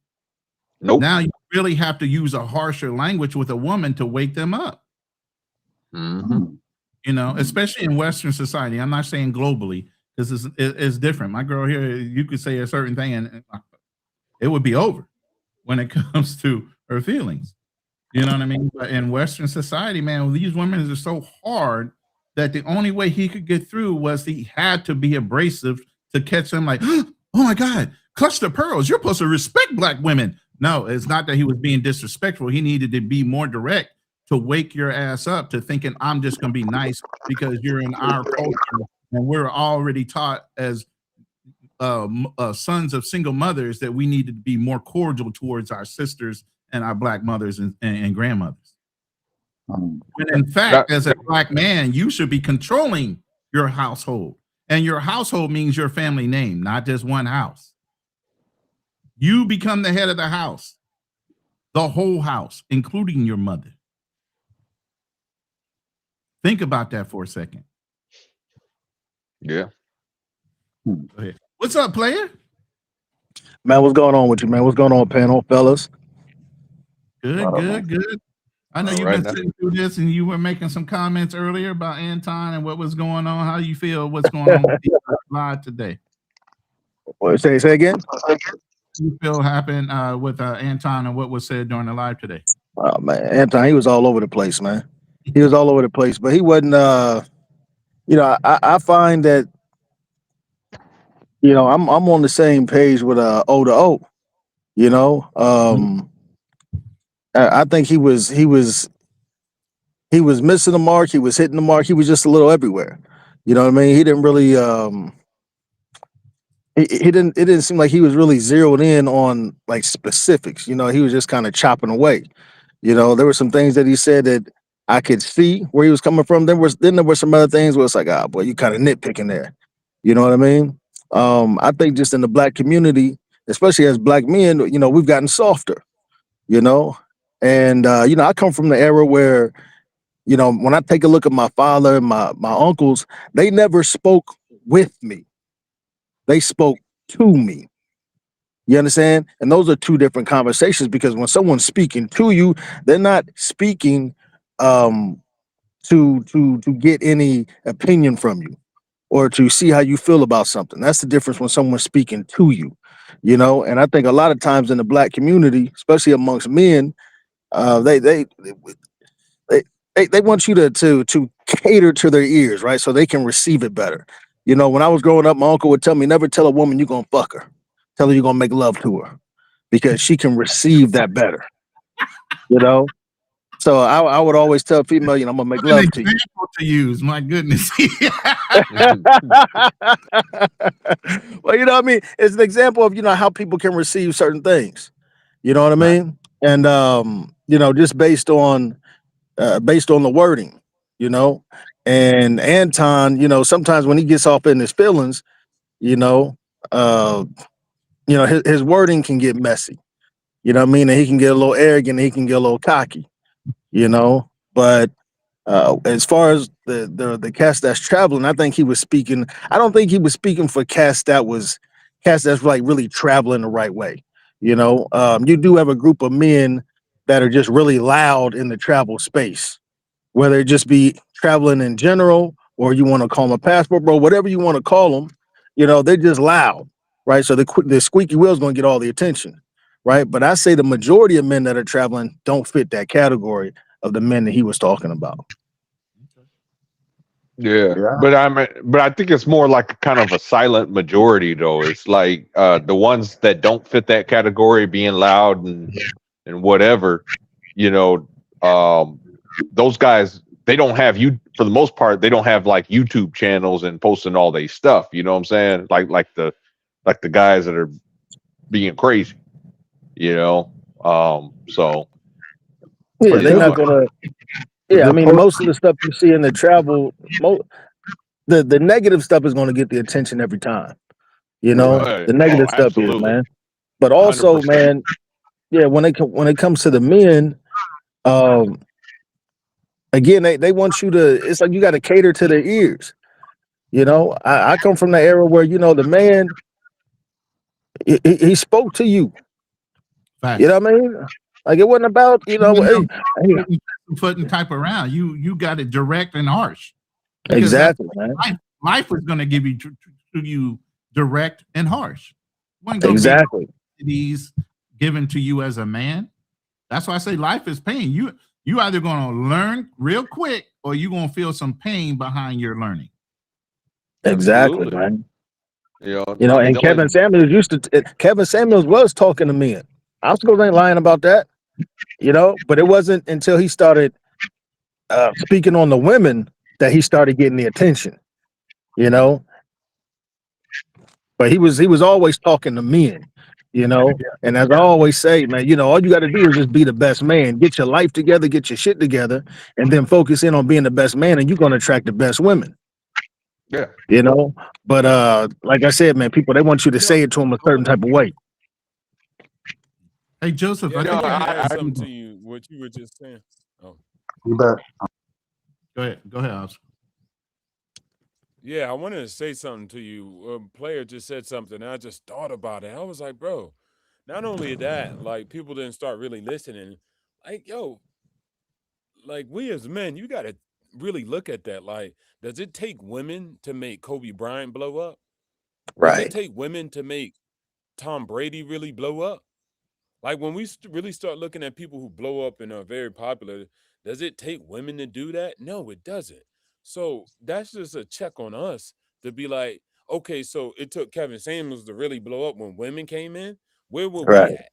And that's why I Right. say I think most men, they can't even fathom what Kevin Samuels is talking about because they the type of men who be crying once you kind of raise the tone in your voice and really Right. lay it into them about their lack of their own accountabilities and insecurities. And we often try to say women this and women that, but Right. I'm gonna be quite honest, we evade accountability more than ever.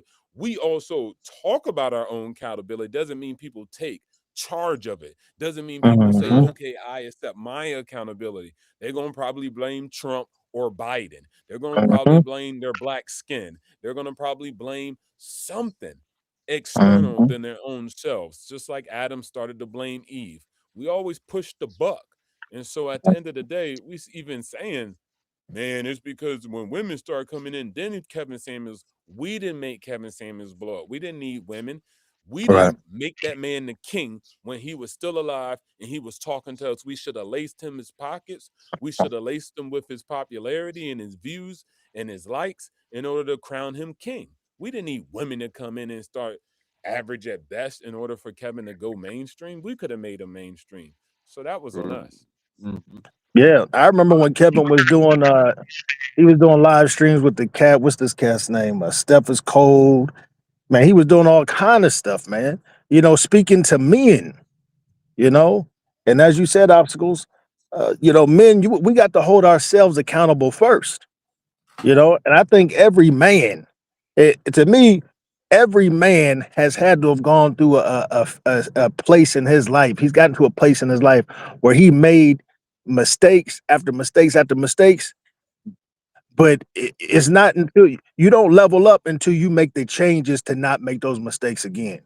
Right. And that's why I say that's when you begin to acquire the qualities and the characteristics that build you into who you're supposed to be because you've learned from the mistakes, you know, and unfortunately, a lot of cats ain't learning from them. They just repeating them, you know, and when they start repeating them, they start pointing the finger at everybody else except themselves. And then when you hold a mirror in front of them and say, hey, what did that dude do? Wow, this dude, you in the position because of this dude, the one that's staring back at you in the mirror, you know, because it's easy to point the finger at everybody else and say, well, it's this person's fault and this is the reason why. Like, no, man, you a man, you got all the power and you got all the control. But like I said before, you got to learn how to wield that power and wield that control. I agree with you, but just allow me to play devil's advocate here on something. And I just want to solicit your input on this. But like nowadays with men, you know, like I said, you got all these distractions and outside influences. You know, we're in the days of social media, you know, where I'm just going to be honest with you. They're setting men up for failure. All the gurus, the lifestyle coaches, the trading bros, passport bros, it doesn't matter. There's all this negative influence, you know, and I get, Ronan and 020, they're both Marines. How many Marines, you know, you got that training back in the day, you know, you got that training, you know, as soon as you hit basic and then your NCOs repeat the same words, don't go out to the car dealerships, yet soldiers and Marines and whatever going to those car dealerships. But now it's even worse, you know, because back then, you know what I'm saying, there wasn't social media. You know, you didn't have everyone in your ear. Even with those statements, even though we might have given them the general warning of not to do things, in America, you still have freedom of choice. Right. Life is about choice. You're right. You can keep on making the wrong choice. And like I said, you can keep beating your head, inserting your finger into that fucking light socket until you learn your life lessons.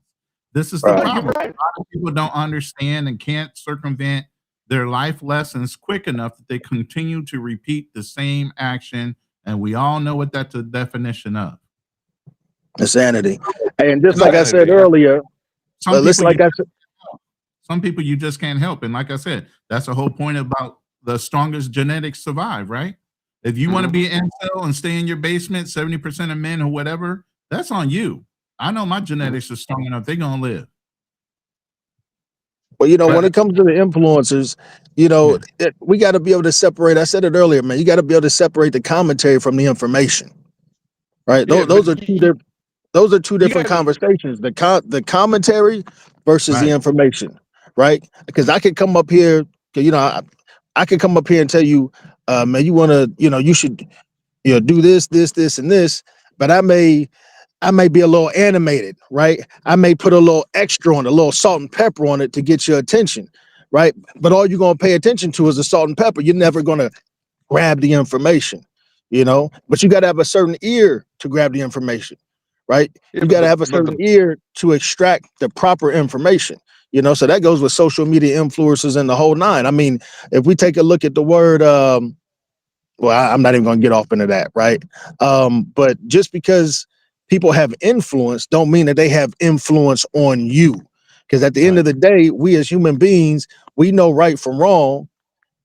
And if you got a half of a brain, your common sense should kick in at some point. And if your common sense don't kick in, that parenting kicked in, as if like I brought up earlier, you know, and the parenting could come from your actual parents, it could come from your life experience, it could come from, you know, whatever your spiritual guide is, if you have one, right? So we have all the proper information, but it's up to us to discern the information that comes into us and then interpret it the way it needs to be interpreted. But the only problem is that information 9 times out of 10 is bullshit. You know what I'm saying? It's all bullshit and a scam. That's what he just said. You need to have a discernment about the information that you take in, and your bullshit meter should already be tuned in. And if it's not, whose fault is that? Yeah, but let's say you don't know. You know what I'm saying? I'm sorry, I'm not going to go into hypotheticals about people's illiterate ability to understand human nature of people trying to get over and lie to you. Well, the thing is, when you're younger, you know what I'm saying, you honestly don't know. You know what I'm saying? When you're young, especially if you didn't have, especially if you didn't have family members. Teaching that young person. Well, especially in the black community, well, growing up, it was television. What? And who else? Yeah, it was television. And who else? It was BET and no. I said who else? Not TV indirectly. What human being is interacting with that child? It's supposed to be the father, but let's face it, sometimes there was some fathers that messed up. Is it the father that's messed up or the woman? Why are we blaming the man? Okay. We already know 75% of the cases of men not being present in the home is because the woman is using that baby as an angle or some kind of a weapon to get money out of that man. Okay, I'll concede that point. I'll concede that point and blame the woman too. So stop. So who's teaching these young men? Nobody except TV. TV or the woman. Why are you neglecting the one to say the woman is at fault here? I just conceded the point. I said both men and women, are failing the child. You can't blame a man that's not allowed to be in the home. That's the first problem. But it's the woman that fights to keep the man out of the home. It's the social system that says the man can be in the home if they want to be on social services. So how are you blaming the man when you got two prongs against you already? I'm blaming both. I mean, it takes two. It takes two to do the tango, and let's face it. It does not. When a woman is now shysty enough, stop. When a woman is now shysty enough to want to have a baby with you indirectly, whether she knows you for one night or 20 nights, women have been programmed the quickest way to make money and to make another bag is to have a kid. Regardless of the shame of having sex out of wedlock and all the other things that come with it, they're doing it. Where's the shame in having children? Why is the churches not teaching that single motherhood is not something to fucking celebrate? Why the churches continue to allow single mothers having 2 and 5 kids in their house in the church and not ever being married once? Okay. Well, but I gotta push on that a little bit because listen, my parents divorced when I was young, right? But I was raised by a village, grandmother, grandfathers, aunts, uncles. So even if you don't got the core in your home, you got the others, the aunties, the uncles, the grandfathers, the grandmothers, and usually, especially if you are staying with the grandmother and grandfathers, that's where you have those are the core principles, values, and ethics and all that stuff. You know what I mean? So I mean, I understand where cats are coming from when they say that women, they raising men, blah blah blah. But even when that happens in the black community, that child is growing up with the foundation. Right. And when you said the village raises the child, and I agree with you, it happened a lot back in my day. Well, you know what else happened a lot? Corporal punishment. You know what else happened a lot? If somebody like a neighbor or somebody down the street, the store owner knew that you were doing wrong and knew your mama, they had the right to and swat you on the butt and send you home and then tell your parents, and they wound up swatting you again. That's a fact. You remember that? Nowadays, that's where the village started kicking in and taking care of the child. Now you got young women that'll say, "Don't say shit to my kid." Not even the teacher can say shit to their kids. So that's now where's the village? Where's the village now? Right. That's a fact. I'm with you. Go on. Yep, I'm with you. Yeah, and then I would also add to it. I know I'm probably be a little bit controversial on this No, take. go ahead, be controversial. I'm a like, yo, we always be trying to play devil's advocate and all this. Yeah. I'm gonna play angel's advocate. Like, first of all, let's stop giving excuses for everybody. Kids know what they do. Right. They made kids infants now. They're laughing at you. You're a buster because you're always going to give them excuses. They know they Right. can manipulate you now. Kids are manipulating their parents. They got more control of their parents, telling their parents what to do.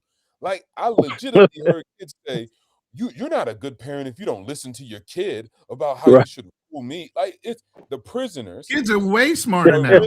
Really the prisoners are ruling the goddamn guards at this point. It's ridiculous.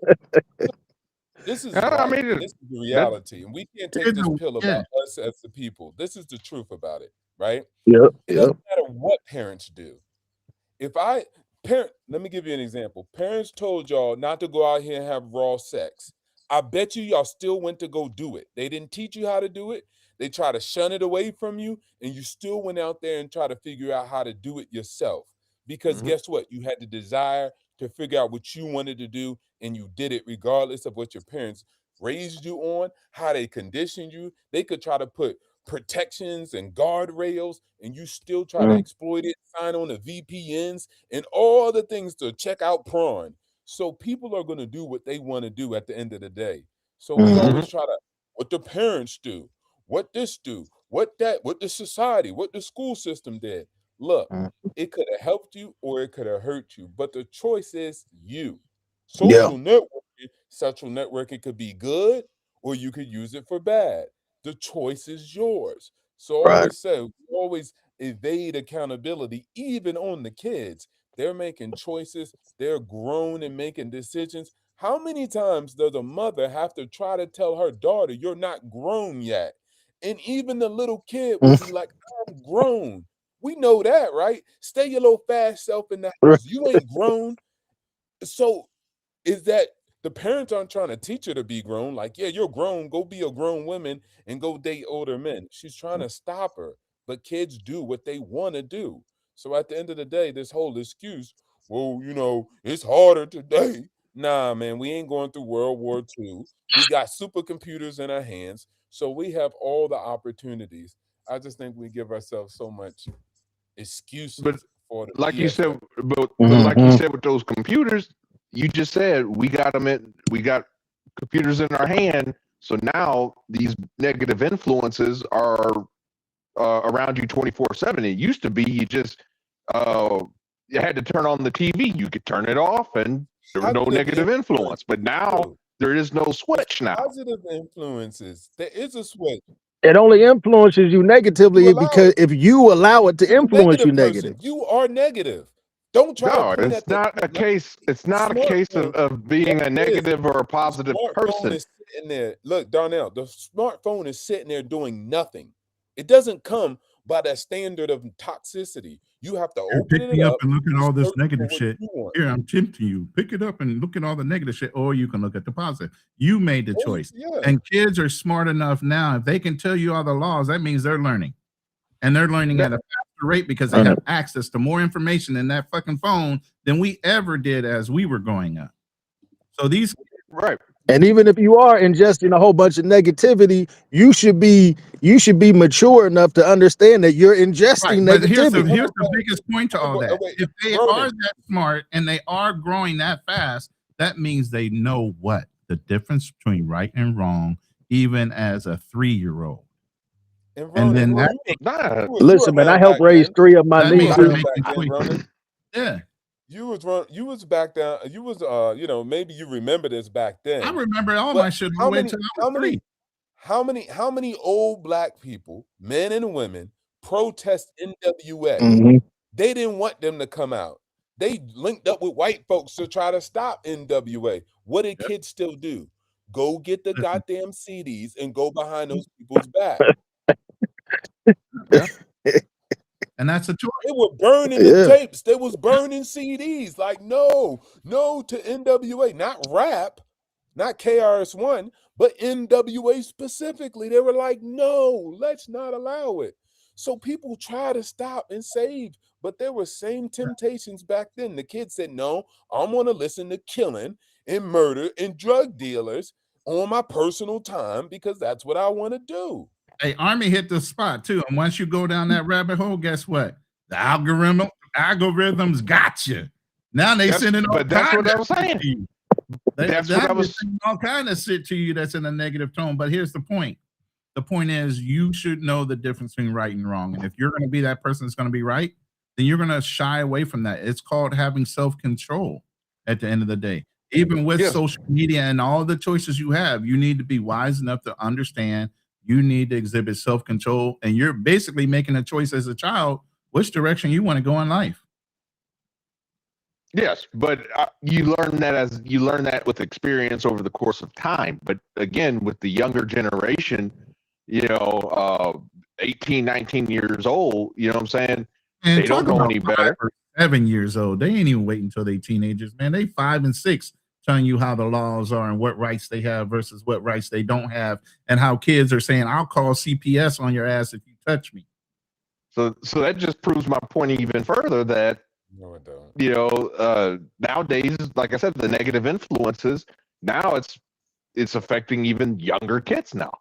It's not a negative influence. It's knowing that they have a choice and they still choose to use it. But how do they get that choice? How do they know about that choice? From people like you.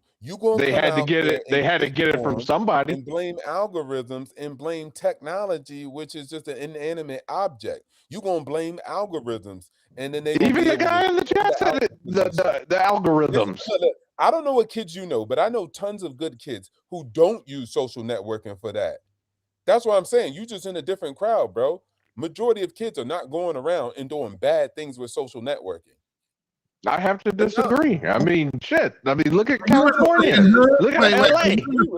Are you in the fucking hood? What the fuck are you doing, Darnell, every day?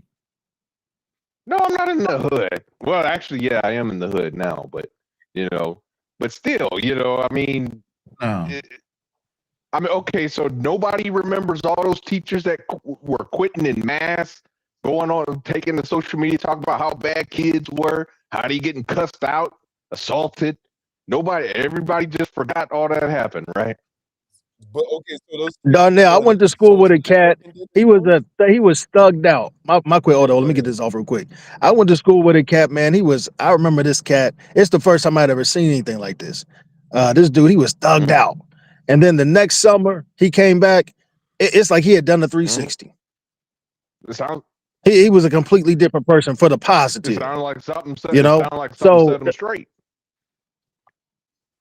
Or it may not even be something setting somebody straight. It may just be, hey, this person went through a phase. Or hey, man, this person, the parenting finally kicked in. Or hey, this person made a decision to change their life and put themselves on the right path.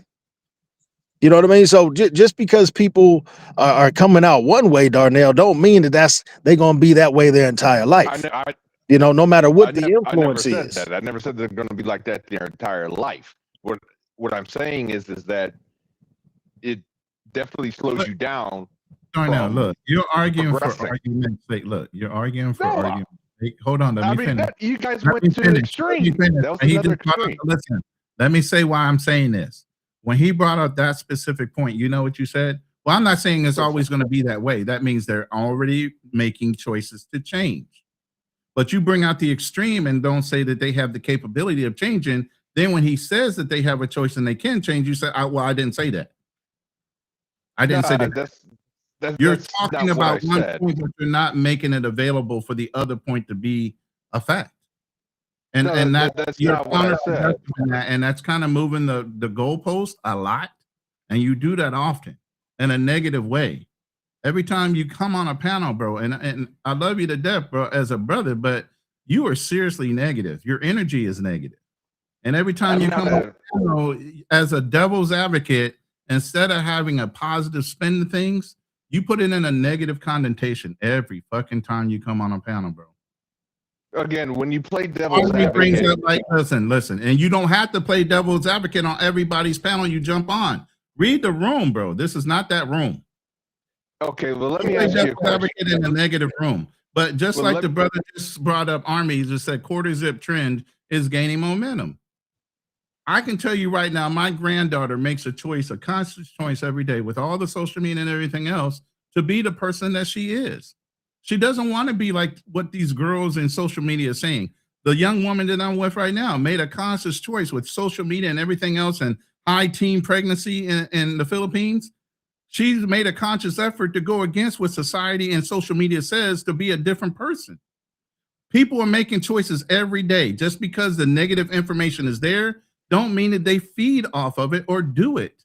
They're exposed to both sides. They have freedom of choice, unfortunately, because they're exposed to it on the phone, where before Gen X, like us, we were controlled by our parents and given access to certain things.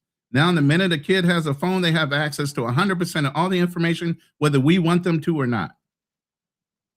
That's the point. But they're making conscious choices to do the right thing 95% of the time, or the whole world would be fucking evil right now. All you have to do as a parent is reinforce positive things that they should be paying attention to, and the negative energy and the negative things that they see on social media, and say, no, that person has no shame. They have no morals. They have no ethics if they're going along with that program. You reinforce, because you can't stop the information anymore. No, it's impossible. Yeah, But you got to do a better job when you come on these panels, man. It's not always to be a negative force as a devil's advocate. You can be a positive force as a devil's advocate too. Remember, I said earlier that me and Fearless sometimes agree on everything, but somebody has to argue the negative. But there's a way to argue it without being confrontational every time you're on a panel. You kill lives. I'm telling you, kill lives. The room could be full and you get on a panel, bro. I swear to God, you're killing it. And not in a positive. I do apologize for killing your live. If you, I had no idea I was causing your numbers to go down. But I'll say this, is that it's not that I'm a negative person. Okay, I'm not. Are you sure about that? I'm 100% positive. I can take a poll right now to anybody that knows you. If they put in the chat, one, if they think Darnell 95% of the time comes up and is always on a negative tone, versus two, if they're not. I'm pretty sure the poll would. The poll will probably say negative just for the sake of saying negative. But again, the way I feel about it, I'm like this. Okay, if anybody, I just don't follow the in crowd, right? So if everybody, I'm just. If you're in a good room with positive people, teaching positive messages, why do you feel the need to want to come in a room and blow it the fuck up? Who's blowing? Now that's going to an extreme right there. No, not really. How am I blowing up? How am I blowing it up? I mean, all the things I have seen, all the smoke shows and all this other crap, I'm blowing it up, really? Yeah. The smoke show, you've seen it. You've seen it. Where everybody talking about let's go fight and all this other stuff. I know I'm not saying it's a smoke show. You guys are twisting everything I'm saying at this point. I said depending on the room, you can do certain things. And then this room is a positive room. A lot of brothers are trying to teach long-term type of lessons off of real life lessons. This is not the room where you have to come in. Okay, and do that. I do apologize. And if that's the case, I can leave the room and not come back. Or you can just change your personality. See how the extreme is always on a negative with you. Because instead of you saying, you know what, I can change. No. Stop. Instead of you saying I can change and I can be on a positive tip, you're like, well, if you don't need the negativity, I can leave. What the fuck? No, because at this point, I didn't even want to go to this far, but when I was just playing devil's advocate, I even said before that, hey, I agree, but I'm just going to play devil's advocate here just for the purposes of conversation. That's all that was. It was not my real opinion. Somebody having to be negative. It wasn't even, what did I say that was so damn negative that blew up the show? I'm done with you. What did I say? I can't do this anymore. He was doing it. Am I wrong in understanding every time he comes on the panel, I get this tone from him. Am I not seeing something? Huh? No, I mean, I don't do it so often, but just based on that conversation, I'm like, why do you have to? There is a way, because you're right. The way you and Fearless do it, if you both agree on something, you have to take the opposite in order to make the show interesting. But then there's that, and then there's what he was doing. It was like, that was advocate. Like, okay, well, what about what you actually think? Or that was advocate. I don't know. I don't know if I get down for that. Maybe this is not the kind of show for that. Debates, maybe. The type of stuff That's what I mean by reading the room. If that's the type of room, then go at it. I agree. And if they allow it, they're like, they encourage it. Hey, what would you say if you thought, okay, then it makes, if the host, you have to kind of go with the flow of the host with the rest of the room. But if you're just kind of like throwing a nuclear, like an atom bomb in the middle of it, and then as you're telling him he's being negative, he's then maybe unaware that he was getting the energy. The energy was negative. He's not receiving it. He's saying, "Well, I can just leave the room," and it's like that's the negative thing I'm talking about. You're doing a negative thing and not knowing you're doing a negative thing. When I'm telling you, you're doing it, so you go in the circular thing. It's weird. I mean, I'm just sitting back Let me like, let me that's pull up and be Darnell's advocate. Oh, so Better than the devil's advocate.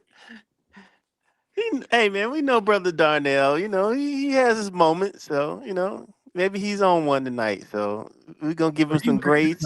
We're gonna give him some grace. And no, I've seen him in several rooms. I was in a whole other room, and it wasn't even my panel. He comes up, and it was negativity. Hey man, we just gonna give him some grace tonight. In 2026, we're gonna hope the best, man. That's it. You got to work on that, bro. Yeah, man. He will. He will. He will. No, he won't. He had to decide that for himself. I mean, O2Os run the rooms. He comes on the room. I mean, it's not just me, bro. I'm not the only one seeing it. Hey man, get the brothers some grace. He used to do it on my show. I'd be talking about like, okay, we're just going to take some debt and we're going to get ourselves a rental property. He's like, well, devil's advocate, you a slave, and that's slavery. And it's like, okay, I heard the point. And I get what you're saying, but here's the benefit, the pros and cons. It stops building. I swear, so many people, you got this colloquial language where you think playing devil advocate, well, if it's for the show and make it entertaining, this ain't no damn circus. Ronan's up here spending massive amounts of time trying to give y'all real game and information. It ain't no circus. This ain't for fun. We ain't talking just to waste oxygen, time, energy, and attention, bro. We could be getting the bag instead. We out here trying to provide vast amounts of quality information. We heard your goddamn point. All right. After that's been said, and you see what you don't know is I've said this to him in private. I said this after a show one night. He was on the panel. I've said this a couple times. So that's what you don't know. In the back room, once we shut everything down, he hangs out and we talk. Go through certain things, and then I've said, yo, man, you got to stop being so negative. I mean, how many times I got to say something to a grown man before I have to actually say it in public?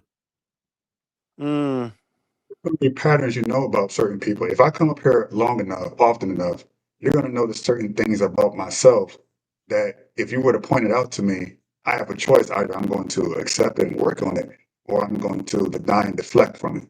So that's just the nature of things. So if you pull them aside in private, it's not something you're like blowing them up on public. This is the first time I've heard this. You're saying you did it several times that hey, listen, the show, I let you stay on, but in the back office, this is what it is. And he's still choosing not to work on that aspect, because we all got our flaws. I know I do.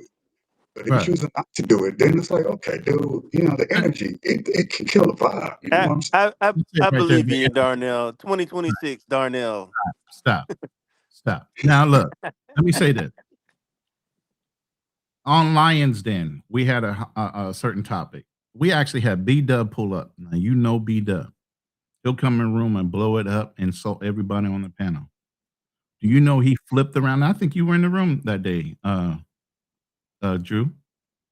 He flipped up and actually had an intelligent conversation in our room where he could lose it in another room because he read the room and knew the people in that room were at a certain level where he didn't have that shit was not going to be accepted, nor was it welcome. Yeah, B-Dub can flip it on a dime, definitely. Right. When he knows who he's talking to. Yeah. But when you're doing the same antics in the same room and you already know what we're about,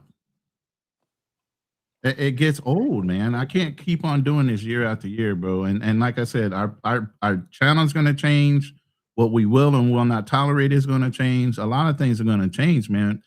We're trying to break up out of that to where we can get a lot more exposure. I think the things that we say have importance to a whole generation that's missed out on uncles and people trying to share real good knowledge and decency and common sense and morality and all these other things that people are skipping over for the clicks and views. We're tired, man. We're tired of looking at the antics, and we're tired of saying it, and people are just not paying attention. Yeah. This advice that you and Camille gave me a while ago before I went to Brazil, that I took to heart. I took it, I applied it. I was like, oh damn, this shit worked. So there's value in this platform. You know, I used to just listen in long before I started, you know, jumping on and participating to some extent on the panels like today. I just listen. And, you know, your voice, whether you realize it or not, it does have an impact. You don't know who you're reaching. So when you have someone doing like the gentleman just was doing, it does derail the conversation. Because if I was just tuning in for the first time and I'm listening, I'm thinking like, what kind of circus is this? Like, okay, you made your point, but now you're kind of like you belaboring the point. Now it's like you're doubling down on the point, and it's like it's pointless at this point. So now I'm going to tune out, right? And so you have to, as a host, you just have to get control of that. You've done it. And here's the thing, bro. I don't have to do this. I wanted to watch the fight too. Matter of fact, I told Curtis I wanted to get off before the fight started, and he's off watching the fight, and I'm here spending my time allowing people to have a voice in what we talked about earlier when we didn't have to open the panel at all. Man, I forgot all about the fight, man. Oh, okay. Shoot. I was watching a football game. I just got finished watching Alabama, Oklahoma. Yeah. So, with that respect, it's like, yo, you know, I'm giving up my time, you know, the live and everything else. And I don't ask for much. We don't ask for much. You know, we try to hold respectful panels and try to teach and educate and inform without putting out a lot of rumors and innuendos. I get having hypotheticals. Salute to you, Ronan. Salute to you. At a point, you gotta say, look, enough's enough. We just can keep on going down this road, man. Hey, brother, enjoy your Saturday morning. Yeah, it's Saturday afternoon now. Oh, shoot. Enjoy your Saturday afternoon. 11 in the afternoon now. I'm about to jump off and watch some of this fight. Peace. Yeah, I'm gonna have to run it back myself. So at the end of the day, I appreciate everybody coming into the live. I appreciate everybody coming up. Joseph, you got any parting words on the conversation before we go? Other than, I know Fred has made one point before he left that, and I'm trying to be a contrarian, nothing like that, or no play devil's advocate, but I would say that when he said that you have to become a certain person before you go someplace, and that going someplace doesn't change you. It's kind of like me living in Detroit. There's a difference in atmosphere between winter and summer, right? And summer is just a better time. Same atmosphere, same place, but just a different environment, different weather. Right. It does change people's mood, and it does make people, can inspire people to do something better for themselves. So some people make down in the dumps. They go to Brazil, and they don't have any hope for life. They go to Brazil one time. You come back home, now you're inspired to do things you never imagined you could do because you got outside of your environment. So your environment can change. It can change your mindset. It's not a guarantee, but it's certainly better than sitting there and then trying to do the internal changes that sometimes we need the external changes outside of ourselves. A much more beautiful place, more inspirational place. That motivation. Okay, now I believe I can do it, which then is the catalyst for the internal change within. So not a lot of people have that internal strength to be in the darkness, to be in the hell, to be in the fire, and change that, and then change the external. Sometimes you're going to have that internal turmoil. Then you go outside externally and say, okay, this is what's possible. Oh, okay, cool. Now you see it with your own two eyes. Now you start to believe it. Then their internal starts to change. So I was just saying it's more like it's not necessarily one or the other, but that was just kind of like my other side of the argument based on my personal Right. experience. That's And all you're I got right. to say. I mean, like I said, people's lived experiences are those. And then, yeah, you know, staying stagnant and sitting still is not you as a man. You're not a man if you're just sitting still. You want to see change. You want to have effect. And here's the problem. A lot of men, especially black men, we have a lot of mental health issues and we're not addressing them.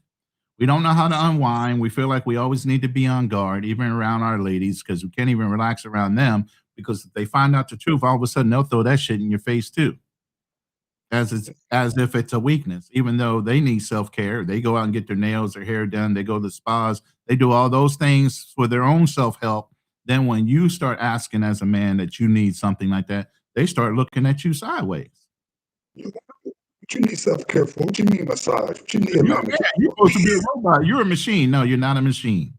You have feelings, and you're entitled to having a time off. You're entitled to having some place where you can relax. And if it ain't around her, guess what? It ain't around her. But yeah, y'all need to learn how to unwind and recharge, whatever that capability or whatever that's going to have to be. And that's the point. Yeah, we are entitled to feel. We have neglected ourselves too long as men. Yeah. And out of what was the greatest sacrifice, right? It's supposed to be a sacrifice. And then when a man doesn't see the results or the fruit of that sacrifice, after years of sacrificing, he becomes bitter, he becomes angry, he becomes a shell of his actual self. And he's lost. He becomes suicidal. He dies from diseases that he didn't have because of stress and anger and rage, because I sacrificed who I am for this that didn't pay off anything, no dividends. So we have to give ourselves the permission to be and feel human again and not wait for other people, because people are going to take advantage of that. Oh, yeah, well, we can't wait for society or women to say you deserve to treat yourself better. We have to do that for ourselves. And I'm still in the process of learning that, and I'm 37. So the first step of that was me just last year. Okay, I'm making all this money, I'm doing well for myself. Let me actually just go and do this. Because I would hold back and say, well, I got to take care of this and take care of that. No. Let me take care of me first. And and anyways, that's that. I hate to be crude and rude and there's this movie and it comes to mind. I'm gonna say this and we'll end it. Movie called Heist. If you haven't seen it, watch it. It's a good movie. A lot of action in it for men. But Robert De Niro says a key thing in the phrase of heist. I think it's heist. No, it's not heist. It's something else. I'm sorry. But Robert De Niro's in it. Al Pacino, Val Kilmer, couple other actors, highly rated actors. And it's about a team of guys that go out and do bank robberies. They're very efficient, never gotten caught. They know how to get in and out. One of the things he says in this movie is very true. There's nothing in the world that he can't walk away from in 60 seconds if there's something he feels is not right that's going to hurt or harm him. Relationships, money, deals, whatever. Sometimes we're going to have to get in that mode for ourselves as men. Should be nothing you shouldn't be able to walk away from if it comes down to between you and your health and whatever that other thing is. Because if you're not here, you'll be replaced in no more than about 60 seconds. They'll always find another guy to take your job. Within a couple of weeks, you'll always find another guy to take care of her. Think about that. But I'm going to go. I appreciate you coming up, and I appreciate everybody else that contributed to the live. We're going to try to get back on our regular schedule for Hit and Run. Some other shows I dropped in the chat plenty of times. My new channel, Wealth Talks and Legacy Walks. It's more about breaking down systems of how to make money and develop a legacy based on my prior life and experience in insurance and retirement planning.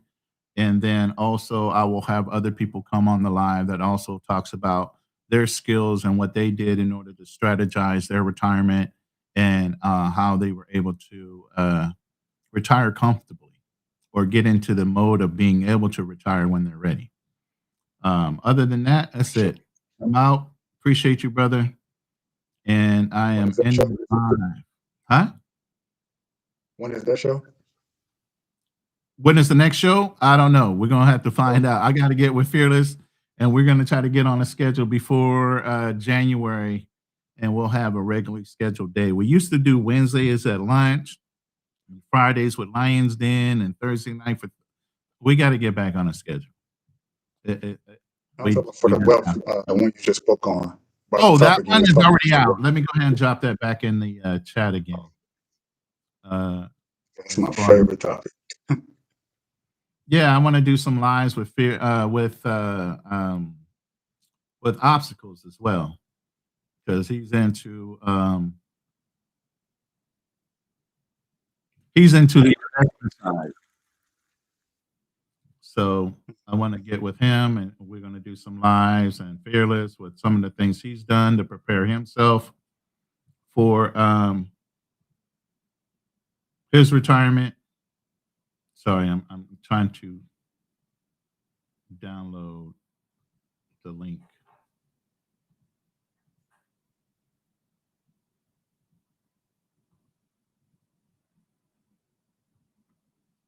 That's the short.